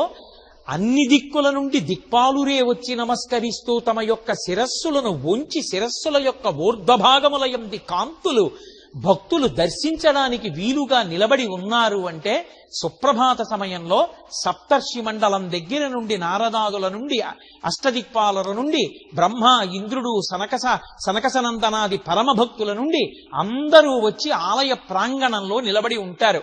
అటువంటి సమయంలో మనం కూడా అక్కడ నిలబడి ఉండడం ఎన్ని కోట్ల జన్మల యొక్క సుకృతమో అర్థం చేసుకుని పరమ వైదికమైనటువంటి స్థితిలో దేవాలయానికి వెళ్లి మౌనంగా నిలబడి ఆ సుప్రభాత పఠనాన్ని విని తరించవలసినటువంటి అవసరాన్ని అంతర్లీనంగా విశేషములు కొన్నున్నాయి. అందులో గరుత్మంతుడు, సింహము, ఆదిశేషుడు మొదలైనటువంటి వారందరూ కూడా ఉన్నారు. అటువంటి అపురూపమైనటువంటి స్థితిని పొందినటువంటి ఆ ఆదిశేషుడు కాని, ఆ గరుత్మంతుడు కాని, ఆ సింహం కాని, ఆ దేవేంద్రుడికి తిరిగేటటువంటి ఐరావతం కాని, లేకపోతే ఉచ్చైశ్రవమని పిలవబడేటటువంటి ఆ గుర్రం కాని, అవి అంత శ్రేష్టతని పొందాయి అంటే, క్షీరసాగర మథన సమయంలో కొన్ని ఆవిర్భవించాయి అంటే, గరుత్మంతుడు స్వయంగా శ్రీమన్నారాయణుడికి వాహనమయ్యాడు అంటే, ఆయన అంత బలవంతుడయ్యాడంటే, ఈ చెప్పబడినటువంటి జాబితాలో ఉన్నటువంటి వారందరూ కూడా భగవత్ సేవయందు విశేషమైనటువంటి వైభవాన్ని పొందగలిగారంటే, అంతంత శక్తిని పొందగలిగారంటే, దానికంతటికీ కారణం ఎక్కడున్నది అంటే శ్రీవేంకటేశ్వరుని యొక్క అనుగ్రహము నుండి వీటికి ఇటువంటి శక్తులు కటాక్షింపబడ్డాయి. కాబట్టి ఆ శక్తి నిలబడడానికి, ఇంకా పెరగడానికి ఈ జీవులన్నీ కూడా వచ్చి నిలబడి నీ మ్రోల నమస్కరిస్తూ నీకు శుభోదయం కావాలని ప్రార్థన చేస్తున్నాయి. కనుక శ్రీవేంకటేశ్వర నిద్ర లేచి అనుగ్రహించు అని ప్రార్థన చేస్తున్నారు. ఇందులో ఒక్కొక్క దానికి ఒక్కొక్క వైభవం ఉంది. గరుత్మంతుని యొక్క రెక్కల నుండి వేదనాదం వస్తుంది. ఆయన సాక్షాత్తు శ్రీమన్నారాయణుణ్ణి వహించి అపారమైనటువంటి వేగంతో బయలుదేరి వెడుతూ ఉంటాడు. ఆదిశేషుడు భూమినంతటినీ తన పడగల మీద భరిస్తూ ఉంటాడు. సింహము మృగరాజై ఉంటుంది. సరే, ఐరావతము ఇంద్రుడు అధిష్ఠించి తిరిగేటటువంటి వాహనమై ఉంటుంది. ఈ ప్రాణులకు ఇంతంత గొప్ప గొప్ప శక్తులు వచ్చాయి అంటే పుట్టుక చేత వాటిగా వచ్చినటువంటి శక్తులు కావు. భగవంతుని యొక్క కేవల కరుణా దృష్టి చేత వీటికి ఇంత గొప్ప విభూతి కలిగింది. అందుకే స్వామి ఒక చోట చెప్తాడు, ఈ లోకంలో ఎక్కడెక్కడ ఏ ప్రాణి యందు ఏ విభూతి ప్రకాశించినా అదంతా నాదేనంటాడు. అంత గొప్ప విభూతి ఈ ప్రాణులు పొందినప్పుడు ఈ విభూతి అంతా స్వామి అనుగ్రహంగా మాకొచ్చిందన్న భక్తితో అవి నిలబడి ఇంకా ఆ శక్తులు పెరగాలని కోరుకుంటున్నాయంటే, మనకి కూడా పరమేశ్వరుడు ఏ విభూతినిచ్చాడో అది భగవంతుని యొక్క అనుగ్రహ ప్రసాదమని మనసులో రూఢము చేసుకుని అవి లోకోద్ధరణ కొరకు పనికి రావాలని, ఇంకా పెరిగి భగవత్ ప్రసాదంగా వాటిని అనుభవించగలిగిన శక్తి కలగాలని, సుప్రభాత సమయంలో మనం వినయంతో నిలబడాలని వచ్చి వెంకటేశ్వరుని యొక్క పాదముల సన్నిధిలో నిలబడి స్వామికి సుప్రభాత గీతాలు పాడుతున్నాయి. స్వామి, తెల్లవారిపోతోంది, మీరు నిద్రలేచి మాకు దివ్య దర్శనాన్ని కటాక్షించి మిమ్ము సేవించగలిగినటువంటి అదృష్టాన్ని కటాక్షించమని స్వామికి శుభోదయాన్ని పలుకుతున్నాయి అన్నది ఈ శ్లోకము యొక్క సారాంశమైతే, ఈ లోకంలో ఉండేటటువంటి వ్యక్తులకి కష్టసుఖములు గత జన్మలలో చేసుకున్నటువంటి పాపపుణ్యముల యొక్క ఫలితాలుగా గ్రహముల ద్వారానే అనుగ్రహింపబడతాయి. అందుకే జాతకంలో ఆయా గ్రహముల యొక్క ఉద్ధతి వ్యక్తమైనప్పుడు అది సుఖముగా కాని దుఃఖముగా కాని వ్యక్తమవుతూ ఉంటుంది. సుఖ దుఃఖములకు గ్రహములు కారణమని బెంగపెట్టుకోవలసినటువంటి అవసరం లేదు. ఎందుచేత అంటే గ్రహములకు ఈశ్వరత్వము లేదు. గ్రహములు కూడా ఎవరి చేత శాసింపబడతాయంటే భగవంతుని చేత శాసింపబడతాయి. అవి కూడా వచ్చి వెంకటేశ్వరుడి పాద సన్నిధిలో నిలబడి భగవంతుని యొక్క అనుగ్రహాన్ని అపేక్షించి సుప్రభాత గీతికలు పాడి ఆయనని సేవించడానికి త్వరపడుతున్నాయంటే ఆ వెంకటేశ్వరుడి పాదపద్మములనే పట్టుకున్నటువంటి భక్తుడు ఎవరుంటాడో అటువంటి వాణ్ణి బాధించడం ఆ నవగ్రహములకు కూడా సాధ్యం కాదు. వాటిని తట్టుకోగలిగినటువంటి ధైర్యాన్ని, విపరీతమైనటువంటి కష్టపడవలసిన అవసరం లేకుండా రక్షించగలిగినటువంటి తన కారుణ్యాన్ని స్వామి ఆవిష్కరింపగలడని భక్తులకి ధైర్యాన్ని నూరిపోయగలిగినటువంటి, అంటే పరమ భాగవతోత్తములైనటువంటి వారెవరున్నారో వారి యొక్క శిరస్సుల మీద నీ పాదములకు అంటి ఉన్నటువంటి ధూళి కణములు కనపడుతున్నాయి. అటువంటి ధూళి కణములతో ప్రకాశిస్తున్నటువంటి తలలు కలిగినటువంటి ఆ పరమభక్త శిఖామణులు మోక్ష పదవిని కూడా అపేక్షించకుండా ఈ కల్పం దాటిపోతుందేమోనని బెంగ పెట్టుకుని కూర్చుని ఉన్నారు. వెంకటేశ్వర నీకు శుభోదయముగాక అని ఈ శ్లోకంలో స్వామిని నిద్రలేపుతున్నారు. ఈ శ్లోకంలో అంతర్లీనంగా ప్రకటింపబడినటువంటి వైభవమేమి అంటే, పరమభాగవతోత్తములైనటువంటి వారు స్వామివారి యొక్క పాదముల జంటని తమ రెండు చేతులతో పట్టుకుని తమ తల వంచి ఆయన పాదములను తమ శిరస్సుల మీద ధరిస్తారు. అందుకే అది ధ్యానమునందు అనుభవించగలిగినటువంటి స్థితి. గృహీత్వా హస్తాభ్యాం శిరసి నయనే వక్షసి వహన్ అంటారు శంకర భగవత్పాదులు శివానంద లహరిలో. అలా ఎవరు స్వామివారి పాదములను తమ శిరస్సునందు ధరించగలిగినటువంటి ధ్యాననిష్ట కలిగినటువంటి వారు ఉన్నారో అటువంటి వారి శిరస్సుల మీద స్వామి పాదముల అడుగున అంటుకున్నటువంటి ధూళికణములు ప్రకాశిస్తున్నాయి.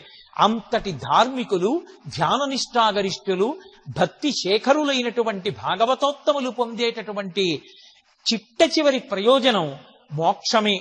కానీ ఆ మోక్షాన్ని కూడా వారు వద్దు అని ఈ శ్వేతవరాహ కల్పం ఉన్నంత వరకు ఇక్కడే ఉండాలని ఎందుకు కోరుకుంటున్నారంటే, ఇంతటి సులభుడై స్వామి మాంసనేత్రంతో ఆపాదమస్తకం చూడడానికి వీలుగా పద్మపీఠం మీద ఆనంద నిలయంలో వెలిసి ఉంటే, ఈ ఏడుకొండల మీద వెంకటేశ్వరుడిగా నిలబడి ఉంటే, ఈ అదృష్టాన్ని విడిచిపెట్టుకుని మాకు మోక్షపదం ఎందుకని మోక్షాన్ని పొందడానికి కూడా వారు ఇచ్చగించక శ్వేతవరాహ కల్పం అయిపోతే నీ అవతార పరిసమాప్తి జరుగుతుందేమోనని బెంగ పెట్టుకుని నిలబడి ఉన్నారయ్యా. అంటే మోక్ష పదవి కన్నా స్వామి దర్శనమే.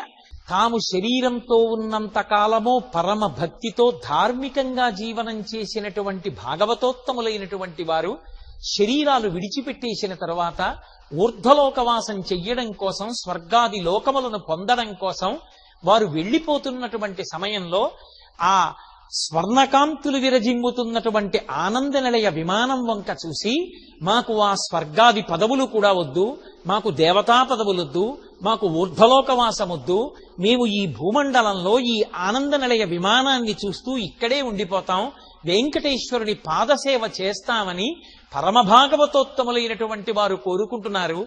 వెంకటేశ్వర నీకు వినపడలేదా? లేచి అటువంటి భాగవతోత్తములైన వారికి, నీ మ్రోల నిలబడి సుప్రభాత గీతికలు పాడుతున్న వారికి మంగళములను చేకూర్చవలసినది అని ఎలుగెత్తి పలికినటువంటి సుప్రభాత గీతిక ఈ శ్లోకం.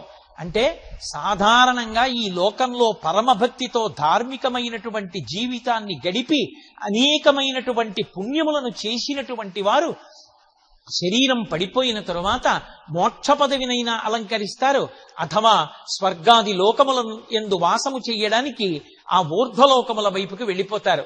అలా వెళ్ళిపోతున్న వాళ్ళు మాకు మోక్ష పదవులొద్దు, మాకు స్వర్గాది లోకములొద్దు, మాకేం కావాలి అంటే ఈ ఆనంద నిలయ విమాన గోపురాన్ని చూస్తూ ఉండిపోతే చాలు. వెంకటేశ్వరుని యొక్క పాద సేవ చెయ్యగలిగితే చాలు, వీటికన్నా స్వర్గలోక వాసం దేవతా పదవులు మాకు గొప్ప కాదు అని తృణీకరించారంటే, ఈ లోకంలో ఈ భూమండలంలో వెంకటాచలానికి ఇంత దగ్గరలో పుట్టి వెంకటేశ్వరుని యొక్క పాద సేవ చెయ్యగలిగి ఆనందనిలయ విమాన గోపురాన్ని చూడగలిగినటువంటి కన్నులు కలిగి ఉండడం మనం ఎంత అదృష్టాన్ని పొందినటువంటి వారమో అంతర్లీనంగా మనకి జ్ఞాపకం చేసి, అపారమైనటువంటి దయ అనేటటువంటి గుణానికి సముద్రమైనటువంటి వాడా, సమస్త దేవతలకు కూడా అధినాథుడవైనటువంటి వాడా, శరణాగతి చేసి నీ పాదములను ఆశ్రయించినటువంటి వారి కోరికలను తీర్చడంలో కల్పవృక్షము వంటి వాడా, ఓ వెంకటాచలపతి నీకు శుభోదయమగుగాక అని ఈ శ్లోకంలో స్వామికి సుప్రభాతాన్ని పాడుతున్నారు. ఆయన యొక్క గుణ వైభవాన్ని కీర్తిస్తూ, ఆయన యొక్క అనుగ్రహ కటాక్ష శక్తిని వర్ణిస్తూ, శ్రీదేవికి భూదేవికి భర్త అయినటువంటి వాడు.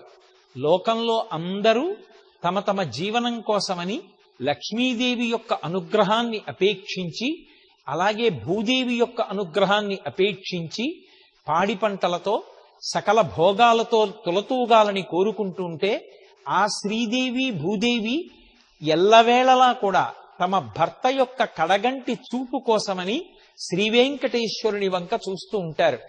అటువంటి శ్రీదేవి భూదేవులకు భర్త అయినటువంటి వాడా, వారిద్దరి యొక్క అనుగ్రహాన్ని మా పట్ల అనుగ్రహించగలిగినటువంటి వాడా, దయా అనేటటువంటి గుణానికి సముద్రము వంటి వాడా, లోకంలో ఎవరి దయ అయినా తెలుసుకోవచ్చేమో కానీ స్వామివారి యొక్క దయని తెలుసుకోవడం అనేటటువంటిది సాధ్యం కాదు. ఎందుచేత అంటే సముద్రము యొక్క లోతు తెలుసుకోవడం ఎంత కష్టమో, స్వామి యొక్క దయాగుణపు లోతులు తెలుసుకోవడం అంత కష్టం.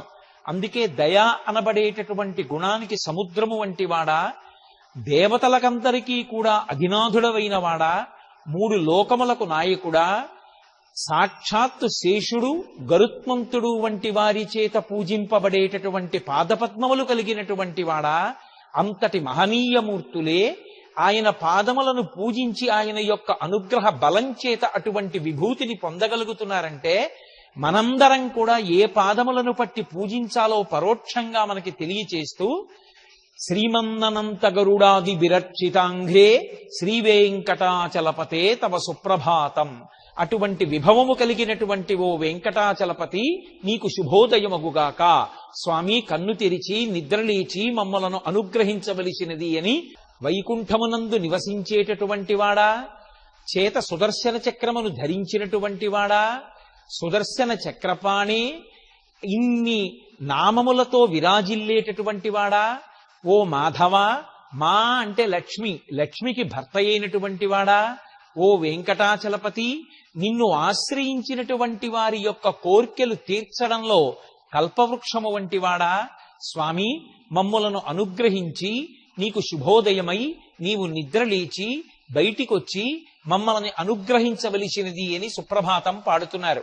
ఈ శ్లోకంలో ఉండేటటువంటి వైభవం ఏమిటంటే, స్వామి యొక్క వైభవాన్నంతటినీ కూడా ఈ శ్లోకంలో నామముల ద్వారా వ్యాఖ్యానించారు. శ్రీపద్మనాభ అంటే ఆయన యొక్క నాభి కమలంలోంచి చతుర్ముఖ బ్రహ్మగారు ఉత్పత్తి అయ్యారు. అలా వచ్చినటువంటి చతుర్ముఖ బ్రహ్మగారు ఈ లోకములనన్నిటినీ సృజించాడు. లోకములను సృజించినటువంటి చతుర్ముఖ బ్రహ్మగారికే తండ్రి అయినటువంటి వాడా, అంటే సృష్టికర్తకే సృష్టికర్త అయినటువంటి వాడా, ఈ సృష్టింపబడినటువంటి జగత్తులో ధర్మాన్ని నిలబెట్టి అధర్మము యొక్క పీచ మణచడానికి చేతిలో సుదర్శన చక్రాన్ని ధరించి తన భక్తులైనటువంటి వారిని కాపాడి ధర్మమునకు వ్యతిరేకులైనటువంటి వారిని సంహరించేటటువంటి లక్షణము కలిగినటువంటి వాడా, సాక్షాత్తు లక్ష్మీదేవికి భర్త అయినటువంటి వాడా, ఇన్ని గుణములు కలిగి ఉన్నప్పటికీ, ఇన్ని విభూతులున్నప్పటికీ, ఇంత ఐశ్వర్యమున్నప్పటికీ ఒక్క గుణం లేకపోతే దాని వలన భక్తులకు ప్రయోజనం ఉండదు. ఇంత దోషభూయిష్టమైనటువంటి జీవితం ఉన్నవాడైనా ఒక్కసారి భక్తితో ఎలుగెత్తి ఆ నామాన్ని చెప్పి శరణాగతి చేసినటువంటి వారిని అనుగ్రహించడంలో ఆయనకు ఆయనే సాటి. అంత భక్తుల పాలిటి కల్ప వృక్షమైనటువంటి వాడా, భక్తులకు కొంగు బంగారమైనటువంటి వాడా, ఓ స్వామి నిద్రలేచి అనుగ్రహించవలసినది అని నామముల ద్వారా ఆయన యొక్క గుణ వైభవాన్ని కీర్తిస్తూ, నేను చాలా అందగాణ్ణి అని అతిశయం పొందేటటువంటి మన్మధుడు పౌరాణికంగా శ్రీ మహావిష్ణువు యొక్క కుమారుడిగా చెప్పబడతాడు. లోకంలో తండ్రి కన్నా కుమారుడు అందంగా ఉండడం అనేటటువంటిది సహజమైన విషయం. కానీ శ్రీ వెంకటేశ్వరుని విషయం దగ్గరికి వచ్చేటప్పటికీ కందర్ప దర్ప హర సుందర దివ్యమూర్తి, కుమారుని యొక్క అందం కన్నా కూడా గొప్ప అందంతో స్వామి విరాజిల్లుతూ ఉంటాడట. ఎంత అందగాడై ఉంటాడంటే తండ్రి యొక్క అందాన్ని చూసినటువంటి మన్మధుడు నేను అందగాణ్ణి అన్న గర్వాన్ని విడిచిపెట్టేస్తున్నాడు. కాబట్టి కందర్పదర్ప హర సుందర దివ్యమూర్తే కాంతాకుచాంబురహ కుట్మల లోల దృష్టి, తామర మొగ్గల వంటి కాంతల యొక్క కుచుముల మీద దృష్టిని నిలబెట్టి ఉండేటటువంటి వాడా, నిర్మలమైనటువంటి కళ్యాణ గుణములతో శోభించేటటువంటి లక్షణం ఉన్నవాడా, ఓ వెంకటాచలపతి నీకు శుభోదయమగుగాక. కాంతల యొక్క కుచుముల యందు దృష్టి కలిగినవాడు అన్న మాటకి తాత్పర్యమేమి అంటే ఈ భూకాంత యొక్క కుచములే నిండుగా పోసినటువంటి ధాన్యపు రాసులు. అంటే ఈ లోకంలో ధాన్యపు రాసులు మిక్కుటంగా ఉండాలని, అందరి యొక్క కోరికలు తీరాలని, ఎవరూ ఆకలి బాధతో అలమటించకూడదని, ధాన్యపు రాసులు నిండుగా ఉండాలనేటటువంటి కళ్యాణప్రదమైనటువంటి దృష్టితో భూకాంత వంక చూసేటటువంటి లక్షణం ఉన్నవాడా, నిర్మలమైన యశస్సు కీర్తి కలిగినవాడా, లోకోపకారమునకు ముందుండేవాడా, ఓ వెంకటాచలపతి నీకు శుభోదయమగుగాక. నీవు నిద్రలేచి మాకు మంగళములను అనుగ్రహించవలసినది అని అసలు మాంసనేత్రమునకు ద్యోతకము కాకుండా ఎక్కడో ప్రకాశించగలిగినటువంటి వాడు అత్యతిష్ట దశాంగుళం అని చెప్పబడినటువంటి స్వామి లోకంలో ధర్మ సంస్థాపన చెయ్యడం కోసమని ఒకనాడు మత్స్యమూర్తిగా, అలాగే వరాహమూర్తిగా, అలాగే కూర్మావతారంగా, అలాగే నరసింహావతారంగా, ఒకనాడు వామనమూర్తిగా, వేరొకనాడు పరశురాముడిగా, శ్రీరాముడిగా, బలరాముడిగా, కృష్ణ భగవానుడుగా, రాబోయేటటువంటి అవతారమైనటువంటి కల్కి అవతారంగా దశావతారాలుగా స్వామి ఈ భూమండలం మీదకి దిగి వచ్చి నడయాడి ధర్మమునకు వ్యతిరేకంగా ప్రవర్తించేటటువంటి వాళ్ళ యొక్క తేజస్సునంతటినీ కూడా అణిచి మళ్లీ లోకంలో ధర్మము నిలబడేటట్టుగా ప్రయత్నం చేసి ధర్మమును నిలబెట్టినటువంటి వాడా. అవతార అంటే తార అంటే ఎక్కడో మిణుకుమిణుకుమంటూ ఉండి యథార్థమైనటువంటి స్వరూపము ద్యోతకము కానిది, మాంసనేత్రమునకు అందనటువంటి తారస్థాయిలో ఉండగలిగినటువంటి పరమాత్మ అజాయమానో బహుధా విజాయితే అని వేదము చేత కీర్తింపబడి పుట్టుక లేనటువంటి వాడు ధర్మ సంస్థాపన కొరకు భక్తుల యొక్క కోరిక తీర్చడానికి ఈ రూపంతో నిన్ను చూడాలని ఆర్తి పొందినటువంటి భక్తుల యొక్క కోరిక తీర్చి ఒక రూపంతో భూమి మీద నడయాడడానికి దశావతారాలుగా భూమి మీదకి వచ్చి ధర్మ సంస్థాపన చేసినటువంటి ఓ వెంకటాచలపతి నీకు శుభోదయమగుగాక. నీ అవతార వైభవాన్ని, దాని వెనక ఉన్న కీర్తిని, నీ యొక్క చారిత్రమును మేము జ్ఞాపకానికి తెచ్చుకుని పులకాంకురములతో కూడిన శరీరములతో ఈ సుప్రభాత పఠన వేళ నీ ఆలయము ముంద నిలబడి ఉన్నాం. స్వామి నీవు నిద్రలేచి కటాక్షించి వచ్చి మమ్మలను అనుగ్రహించి మా పూజలు స్వీకరించవలసినది అని బ్రహ్మముహూర్తానికి ముందే స్నానమును చేసి నిత్యకర్మలను ఈడేర్చి బంగారు పాత్రలను చేత పట్టుకుని ఎక్కడో దూరంగా ఉండేటటువంటి అరణ్య ప్రాంతంలోకి వెళ్లి ఆకాశగంగా జలములను సువర్ణ భాండముల నిండా నింపుకుని అందులో యాలుకలు, లవంగాలు, జాపత్రి మొదలైనటువంటి సుగంధ ద్రవ్యముల యొక్క చూర్ణమును మిళితము చేసి సువాసనాభరితమైనటువంటి జలములతో కూడినటువంటి స్వర్ణభాండములను చేత పట్టుకుని ఎప్పుడెప్పుడు నువ్వు నిద్ర లేచి అనుగ్రహిస్తావా అప్పుడప్పుడు నీకు సంబంధించినటువంటి పూజాది కార్యక్రమములను నిర్వర్తిద్దామా అని వైదిక శిఖామణులైనటువంటి బ్రాహ్మణులు నీ దేవాలయం యొక్క గడప ముందు నిలబడి ఉన్నారు. స్వామి వారిని అనుగ్రహించి ఆ తెచ్చినటువంటి జలభాండములోని నీటితో ఉపచారములను అందుకోవడానికి నిద్రలేచి నీవు అనుగ్రహించి పూజలను స్వీకరించవలసినది అని ఈ శ్లోకంలో విజ్ఞాపన చేస్తున్నారు. శ్రీవేంకటాచలమునందు ఎప్పటి నుండో ఒక సంప్రదాయం ఉంది.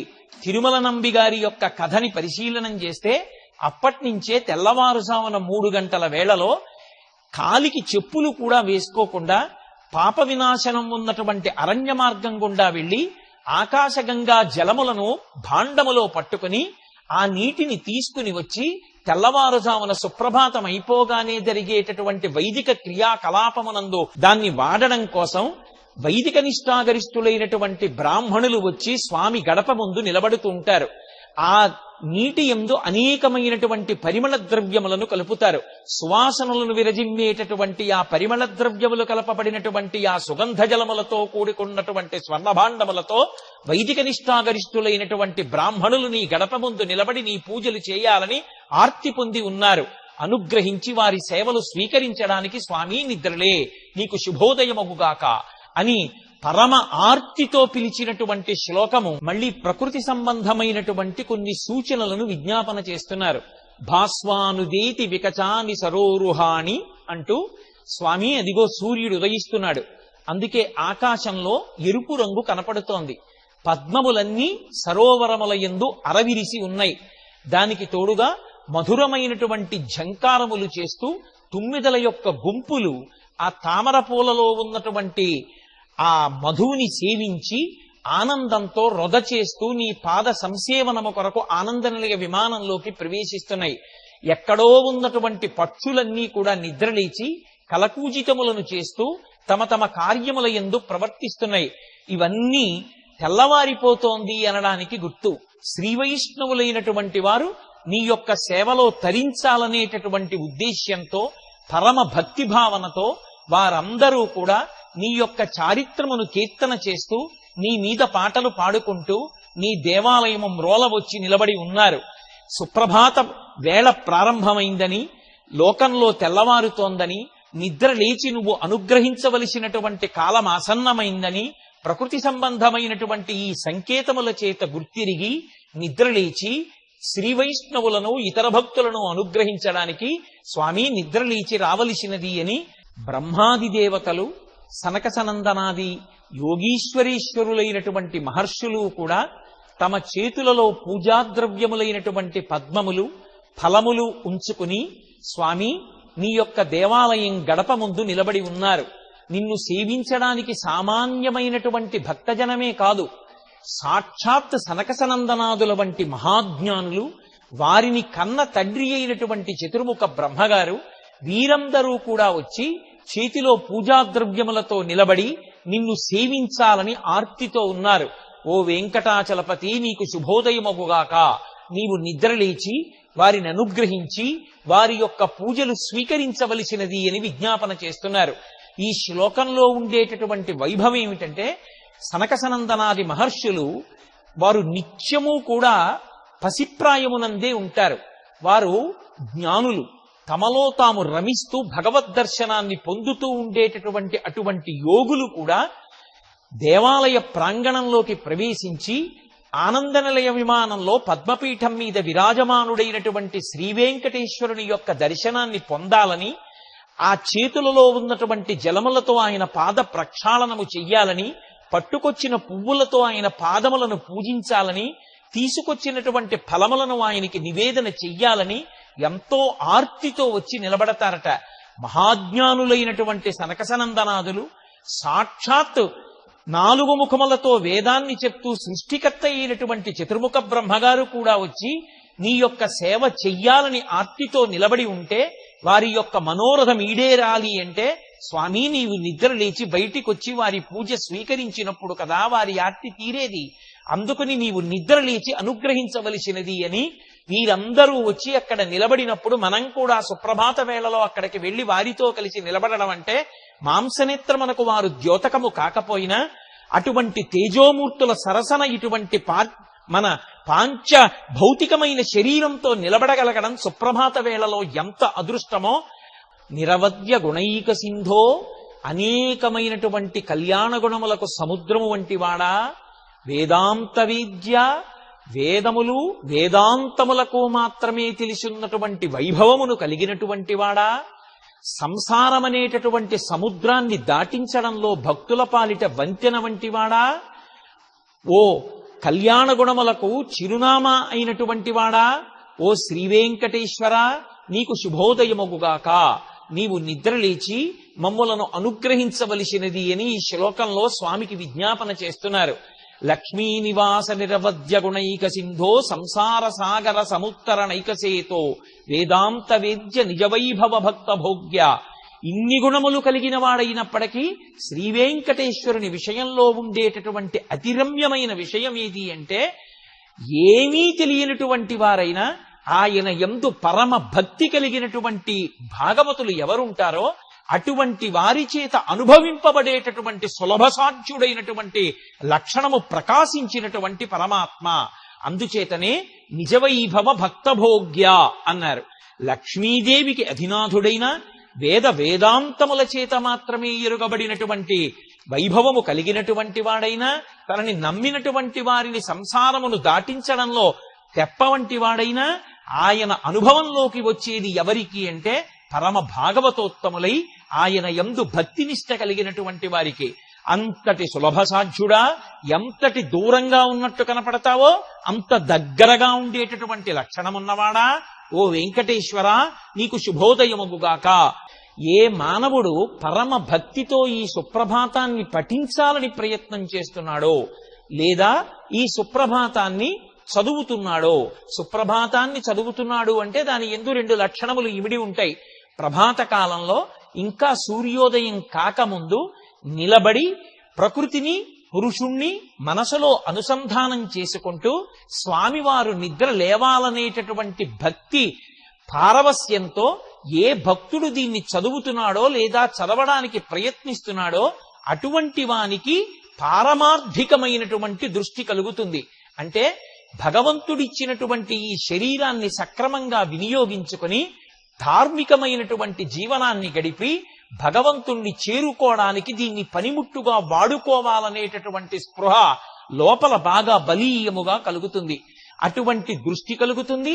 ఇక్కడ స్వామిని సుప్రభాత పఠనం చేసి పరమభక్తితో నిద్రలేపడానికి ప్రయత్నం చేసినటువంటి కారణం చేత సమస్తమైనటువంటి శుభములను పొందుతాడు అని ఈ సుప్రభాత పఠనము వలన కలిగేటటువంటి ప్రయోజనాన్ని ఆవిష్కరిస్తూ ఈ శ్లోకంతో సుప్రభాత పఠనాన్ని పూర్తి చేస్తున్నారు.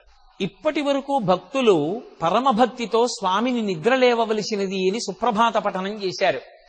భక్తుల యొక్క సుప్రభాత పఠనానికి ప్రీతి పొందినటువంటి శ్రీవేంకటేశ్వరుడు నిద్రలేచి గబగబా బయటికొచ్చి భక్తులకు దర్శనమిచ్చాడు. నువ్వు రాత్రివేళ మేము ఈ సుప్రభాత పఠనం చేసే పర్యంతము లక్ష్మీదేవిని బిగియార కౌగిలించుకుని నిద్రపోయావు. అమ్మవారు నీకు ప్రీతి కలగాలనేటటువంటి ఉద్దేశ్యంతో తన కుచుములకు కుంకుమ రేఖలను అద్దుకుని పడుకుంది. రాత్రి మా తల్లి అయినటువంటి లక్ష్మీదేవిని కౌగిలించుకుని పడుకున్నటువంటి కారణం చేత ఆమె కుచుములకు అలదబడినటువంటి కుంకుమ రేఖలు నీలమైనటువంటి వర్ణంలో ఉన్నటువంటి నీ వక్షస్థలం మీద స్పష్టంగా కనపడుతున్నాయి. అయ్యో, భక్తులింత ఆర్తితో పిలుస్తున్నారని వక్షస్థలం మీద లక్ష్మీదేవి యొక్క కుచుమలకు అలదబడిన కుంకుమ రేఖలు నా వక్షస్థలానికి అంటుకుని కనపడుతున్నాయి.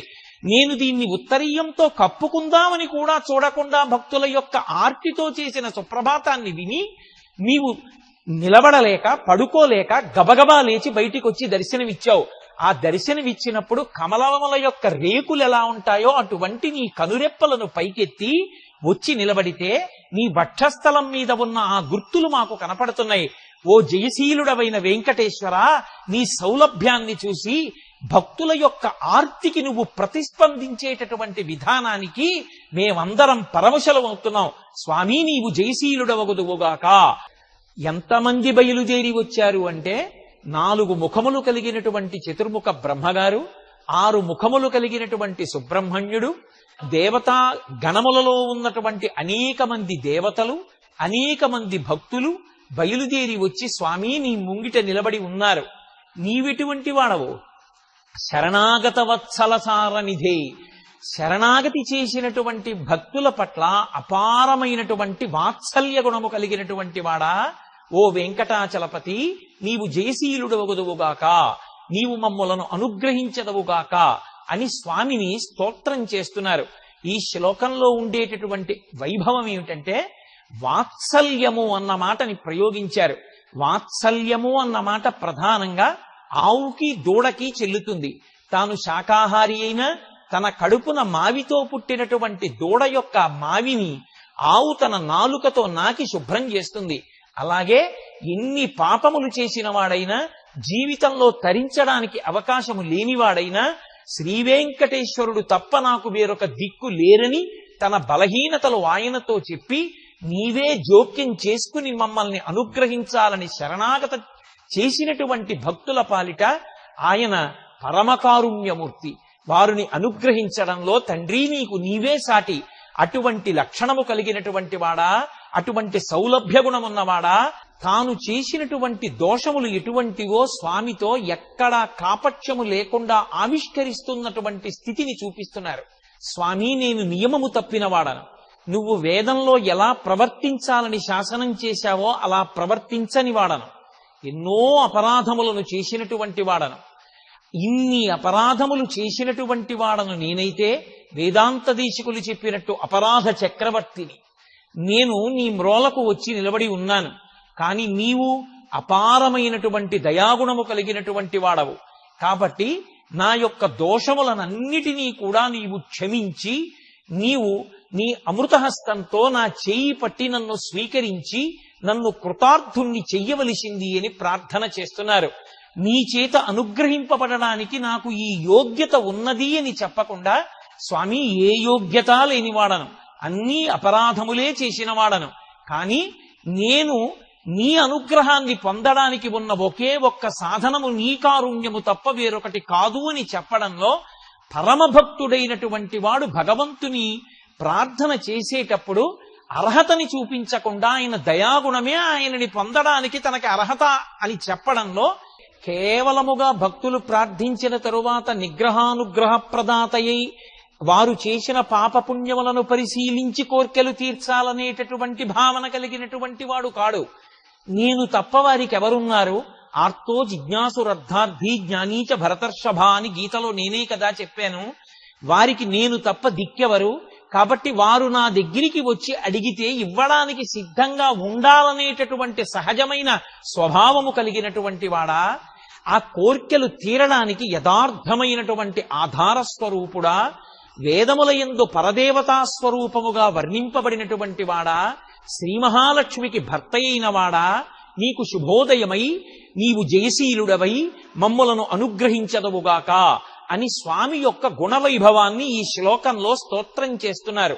ఎందుచేత అంటే, ఒక కోర్కెని కోరిన తరువాత ఈ కోర్కె తీర్చడానికి వీడికి వెనక ఏదైనా పుణ్యబలం ఉన్నదా, ఆ పుణ్యబలాన్ని బట్టి నేను వీడికి ఇవ్వచ్చా అని ఆలోచించడం ఒకెత్తు. అలా కాకుండా వీడు నా దగ్గరికి వచ్చి ప్రార్థించాలనేటటువంటి కోరిక పుట్టడమే చాలు, నేను తప్ప ఎవరిస్తారు వీడికని 4 రకాలైనటువంటి భక్తులు నన్నే ఆశ్రయిస్తారు. ఆర్తి కలిగిన వాడు, జిజ్ఞాసువు, అర్థార్థి, జ్ఞాని నా పాదములే పట్టుకుంటాడు. నేనే అనుగ్రహించాలని భక్తుల యొక్క కామితములను తీర్చుటయందు విశేషమైనటువంటి అనురక్తి తన సహజ స్వభావముగా కలిగినటువంటి పరమ కారుణ్యమూర్తి శ్రీవేంకటేశ్వరుడని ఈ శ్లోకంలో ఆయన యొక్క స్వభావాన్ని కీర్తిస్తున్నారు. ఆయన వేణునాదం చేస్తే ఆ వేణునాదం చేత ఆకర్షింపబడినటువంటి సహస్రాధికమైనటువంటి గోపకాంతలు ఆయన చుట్టూ పరివేష్టించి ఉండగా, రాసలీల చేసినప్పుడు గోపికకి మధ్యన స్వామి 1,000,000 కోటి మన్మధుల కాంతులను వెదజల్లుతూ వారితో క్రీడిస్తున్నప్పుడు ప్రతి గోపిక యొక్క కోర్కెని తీర్చినటువంటి వాడా, ఓ శ్రీవేంకటేశ్వర, అపారమైనటువంటి దయ కలిగినటువంటి వాడా, నీ యొక్క రాసలీలా వైభవాన్ని మేము జ్ఞాపకం చేసుకుంటున్నాం. స్వామి జయశీలుడవై మమ్ము అనుగ్రహించదవుగాక అని ఈ శ్లోకంలో పిలుస్తున్నారు. ఈ శ్లోకంలో ఆంతరముగా ఉన్నటువంటి వైభవం ఏమి అంటే, రాసలీల అనేటటువంటిది కేవలముగా కామముతో గోపికలు కృష్ణుని ఆశ్రయించినటువంటి కథావస్తువుతో కూడినది కాదు. రాసలీల బ్రహ్మమును అనుభవించుట అనేటటువంటి ప్రక్రియకి సంబంధించినది. ఆ గోపకాంతలందరూ కూడా సహస్రాధికమైన గోపకాంతలున్నా కూడా అంగనామంగనామంతరే మాధవం అంటాడు లీలాశకుడు. ప్రతి గోపికకి మధ్యలో కృష్ణుడు, కృష్ణుడికి మధ్యలో గోపిక. అంటే భగవంతుణ్ణి అనుభవించాలనేటటువంటి కోరిక ఉండి అపారమైనటువంటి భక్తితో కూడిన కర్మాచరణ చేసినటువంటి భాగవతోత్తముల యొక్క భక్తి పట్ల ప్రసన్నుడైనటువంటి పరమాత్మ వారికి ఇచ్చినటువంటి జ్ఞానము వలన వాళ్ళు రాసలీల అనుభవించినప్పుడు ఎవరికి వారే ఎంతమంది అయినా అక్కడికి అప్పుడే ఏ సమయంలోనైనా భగవంతుని యొక్క గుణ వైభవాన్ని ఆయన యొక్క అనుభవాన్ని పొంది తరించినటువంటి రాసలీల ఘట్టాన్ని మనసులో ఒక్కసారి స్మరణకి తెచ్చుకుని ఇంతమందిని అనుగ్రహించగలిగినటువంటి వాడివి, బ్రహ్మానందం ఇవ్వగలిగినటువంటి వాడివి, మోక్షకారకుడవు అని శ్రీకృష్ణ పరమాత్మని కోటి మన్మధుల కాంతితో ఆయన నిలబడగలిగినటువంటి ఆ వైనాన్ని శ్రీమద్భాగవతంలోని దశమ స్కంధంలో పతాక స్థాయిలో ఉండేటటువంటి రాసలీలా ఘట్టాన్ని జ్ఞాపకం చేసుకుని వసుదేవతనయుడవైనటువంటి ఓ శ్రీకృష్ణ పరమాత్మ నీవే శ్రీవేంకటేశ్వరుడు, మమ్ము కూడా అనుగ్రహించు అని అభిరామ గుణాకర దాశరథే జగదేకదనుద్ధర ధీరమతే అని పిలుస్తున్నారు. ఓ రామచంద్ర ప్రభో, నువ్వు దాశరథివి. నువ్వు జగత్తులోకంతటికీ కూడా శ్రేష్టమైనటువంటి ధనస్సుని చేత ధరించి శత్రువులను మట్టుపెట్టినటువంటి వాడివి, మనోహరమైనటువంటి శరీరమును కలిగినటువంటి వాడివి, భక్తుల పాలిట కల్పవృక్షము వంటి వాడివి. అటువంటి రామచంద్ర ప్రభో, నీకు శ్రీవేంకటేశ్వరునికి అభేదం. రామచంద్రమూర్తి స్వరూపుడవైనవు వెంకటేశ్వర, నీవు మమ్ము అనుగ్రహించదవుగాక అని స్తోత్రం చేస్తున్నారు. ఇందులో పిలవడంలో చమత్కారం ఏమంటే, రామచంద్రమూర్తిని ఏ పేర్లతో సంబోధిస్తే ఆయన ఎక్కువ సంతోషిస్తాడో అటువంటి పేర్లతో ఆయన్ని పిలిచారు. రామచంద్రమూర్తికి దాశరథి అన్న పేరంటే చాలా ఇష్టం. కోరి కోరి నరుడుగా ఈ లోకంలో జన్మించి కేవలం నరుడిగా జీవించి ఒక నరుడు ధర్మానుష్ఠానం చేత ఎంత గొప్ప స్థాయిని పొందగలడో లోకానికి నిరూపించినటువంటి అవతారం శ్రీరామావతారం. అందుకే దశరథ మహారాజు గారి యొక్క కుమారుడా దశరథే అని పిలిస్తే రాముడు పరవశించిపోతాడు. ఆయన చేతిలో ఉండేటటువంటి కోదండ వైభవం అలా ఉంటుంది. అందుకే మిగిలిన ఏ మూర్తికి లేని పేరు ఒక్క రామచంద్రమూర్తికే ఉంది. కోదండరాముడు అని పిలుస్తారు. ఆయన అన్ని వేళలా చేతిలో కోదండాన్ని పట్టుకుని ఉంటాడు. ఆ కోదండాన్ని పట్టుకుని ఉన్నాడా ఆయన యొక్క భక్తులకు శ్రీరామ రక్ష. ఆ భక్తులను చెనకడానికి ప్రయత్నించే వారి పాలిట ప్రళయాగ్ని ఎలా ఉంటుందో అలా ఆయన వారిని దహిస్తాడు. రెండు రక్షణములు ఏకకాలమునందు ప్రకాశించేటటువంటి స్వరూపమున్నవాడా రామచంద్ర ప్రభో, అపారమైనటువంటి దయకు ఆలవాలమైనటువంటి వాడా, నీ పాదములను పట్టినటువంటి వారిని రక్షించడంలో తిరుగులేని శక్తి కలిగినటువంటి వాడా. అటువంటి రాముడు వెంకటేశ్వరుడు అభేదం కనుక ఆ రాముని యొక్క లక్షణములన్నీ వెంకటేశ్వర నీ యందు ప్రకాశిస్తున్నాయి. అన్ని లక్షణములు కలిగినటువంటి వాడివి, మమ్మల్ని ఉద్ధరించడానికే ఆ గుణములు కనుక ఆ సీతమ్మ యొక్క కోర్కెలు తీర్చేటటువంటి చేతులు కలిగినటువంటి వాడా. చంద్రమండలం ఎలా ఉంటుందో అటువంటి ప్రసన్నమైనటువంటి ముఖమండలములు కలిగినటువంటి వాడా. రాత్రి తిరిగేటటువంటి లక్షణము కలిగినటువంటి రాక్షస జాతికి నాయకుడైనటువంటి రావణాసురుడనేటటువంటి పెద్ద చీకటిని పోగొట్టడంలో భాస్కరుని వంటి వాడా. దీర్ఘమైనటువంటి బాహువులు కలిగినటువంటి వాడా. లోకరక్షకుడైనటువంటి శ్రీరామచంద్ర ప్రభో, ఆ రామచంద్ర ప్రభువు శ్రీవేంకటేశ్వరుడు రెండు కాదు కనుక ఆ గుణములతో ప్రకాశించేటటువంటి వెంకటేశ్వర నీవు మమ్ములను అనుగ్రహించి జయశీలుడవగుదువుగాక అని ఈ శ్లోకంలో స్వామిని స్తోత్రం చేస్తున్నారు. సీతమ్మ తల్లి యొక్క కోర్కె తీర్చగలిగినటువంటి బాహువు రామబాహు ఒక్కటే లోకంలో. ఎందుచేత అంటే ఆ తల్లి మహాపతివ్రత. ఎంత కష్టంలో ఉన్నప్పటికీ స్వామి హనుమ వెళ్ళి, అమ్మా నిన్ను తీసుకెళ్లి రామచంద్రమూర్తి యొక్క పాదముల యందు సమర్పించి కృతకృత్యుడవుతానమ్మా అంటే, రాముడే వచ్చి నన్ను తీసుకెళ్లాలి తప్ప నీవు నాకు పుత్ర సమానుడవైనప్పటికీ కూడా నీ భుజముల మీద కూర్చోనని చెప్పినటువంటి తల్లి సీతమ్మ తల్లి. అటువంటి సీతమ్మ తల్లికి ఒక కోరిక ఏదైనా ఉంటే ఆమె ఆ కోరిక చెప్పేది రాముడికే. ఆ కోరిక తీర్చగలిగినటువంటి బాహువులు రామబాహువులు ఒక్కటే. సీతమ్మ కోరిక తీర్చగలిగినటువంటి బాహువులున్న రామచంద్ర ప్రభో, రాముని యొక్క ముఖము చంద్రమండలం ఎలా ఉంటుందో అలా ఉంటుంది. ఎంతసేపు చూసినా తనివి తీరనిది, సుధాధారలతో పరిఢవిల్లేటటువంటిది, మన ప్రయత్నం లేకుండా మన మనసు లయమయ్యేటటువంటిది, ఆబాలగోపాలము చూసి ఆనందించేటటువంటిది చంద్రబింబం ఒక్కటే. రామచంద్రమూర్తి యొక్క ముఖమండలం వంక ఎంతసేపు చూసి ధ్యానం చేసినా, దర్శనం చేసినా, భక్తుల యొక్క తనివి తీరదు. అందుకే చంద్రమండలము వంటి ముఖబింబం ఉన్నవాడా, రాత్రి తిరిగేటటువంటి లక్షణం ఉన్నవాళ్లు రాక్షసులు. ఆ రాక్షసులు చీకటి స్వభావము కలిగినటువంటి వారైతే, తమోగుణము కలిగినటువంటి వారైతే, అటువంటి వారికి నాయకుడైనటువంటి రావణాసురుడు పెద్ద చీకట్ల గుంపు వంటి వాడు. అంత పెద్ద చీకటిని పోగొట్టడానికి సూర్య భగవానుని యొక్క ఒక్క లేత కిరణం చాలు.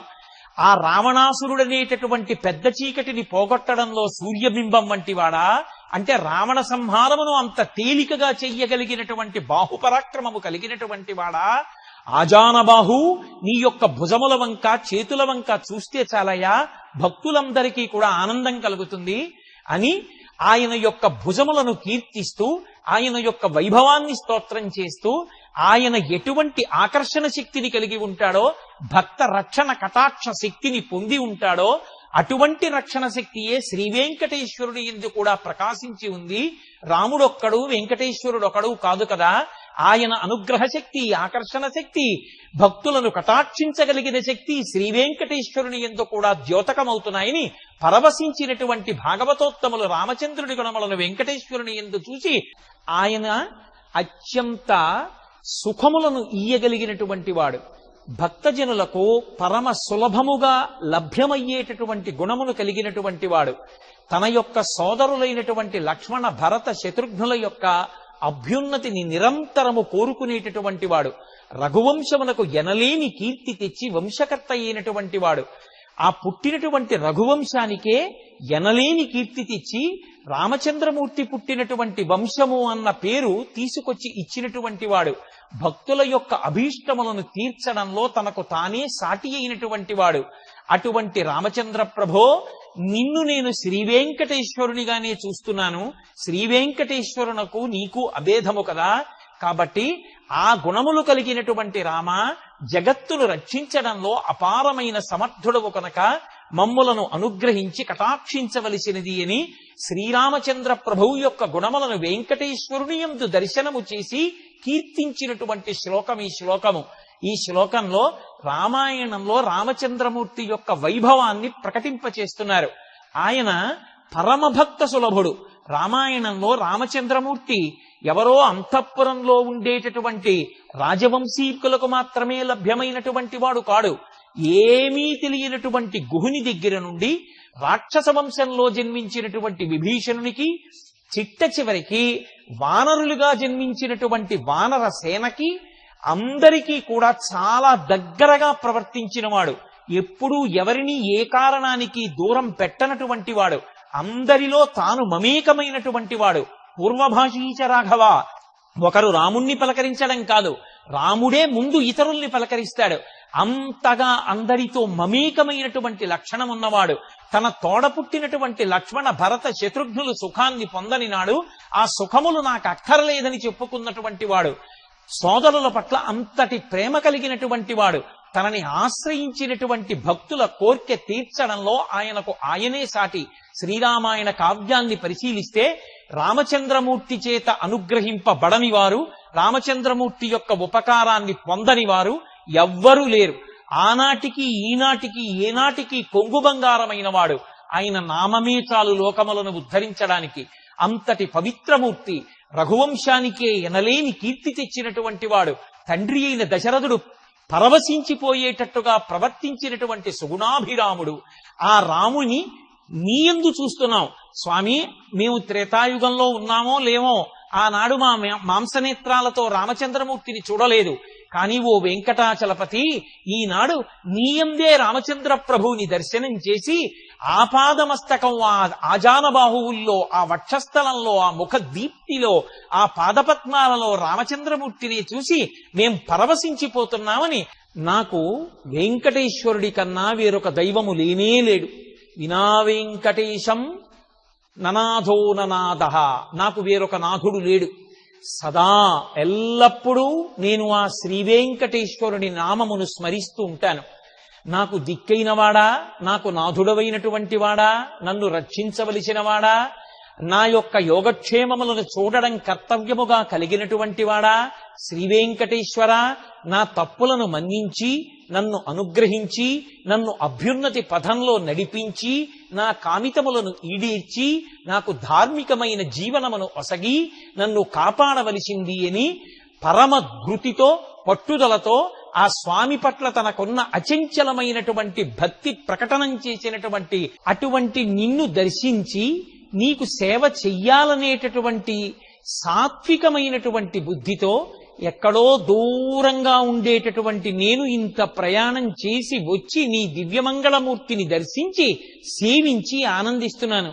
కానీ తండ్రి, ఎప్పుడో ఒక్కసారి వచ్చి నిన్ను దర్శించి ఆనందించడం కాదు, ప్రతిరోజు ప్రతి గంట ప్రతి క్షణం నేను చేసేటటువంటి ప్రతి పని కూడా నీవు ఎలా బ్రతకమని చెప్పావో అలాగే ధార్మికంగా బ్రతికి నేను చేసేటటువంటి ప్రతి పని నీ పూజగా నీ సేవగా మార్చి నేను తరించేటట్టుగా నన్ను అనుగ్రహించవలసినది అని స్వామిని ప్రార్థన చేస్తున్నారు. అంటే ఎప్పుడో ఒక్కసారి వచ్చి స్వామిని దర్శించామన్న బుద్ధితో తిరిగి వెళ్లి మళ్ళీ సాంసారికమైనటువంటి బంధనమునందు చిక్కుబడి అధార్మికమైనటువంటి జీవనాన్ని గడపడం కాదు. ఒక్కసారి స్వామిని దర్శించి ఇంటికి వెడితే వెంకటాచలానికి వచ్చినప్పుడు ఎంత పవిత్రమైన బుద్ధితో భక్తితో స్వామిని ఆరాధించి సేవించి ఆయన యొక్క అనుగ్రహమునకు పాత్రుడు కావాలని ప్రయత్నిస్తున్నాడో అలా ఇంటికి వెళ్ళినప్పటికీ కూడా తన జీవితంలో ప్రతి క్షణాన్ని భగవంతుడు చెప్పినట్టుగా బ్రతికి ఆయన యొక్క కృపకి పాత్రుడయ్యేటట్టుగా బ్రతకగలిగినటువంటి బుద్ధిని భగవంతుని యొక్క నిర్హేతుక కృపా కటాక్ష వీక్షణముల చేత తనకు కలగాలని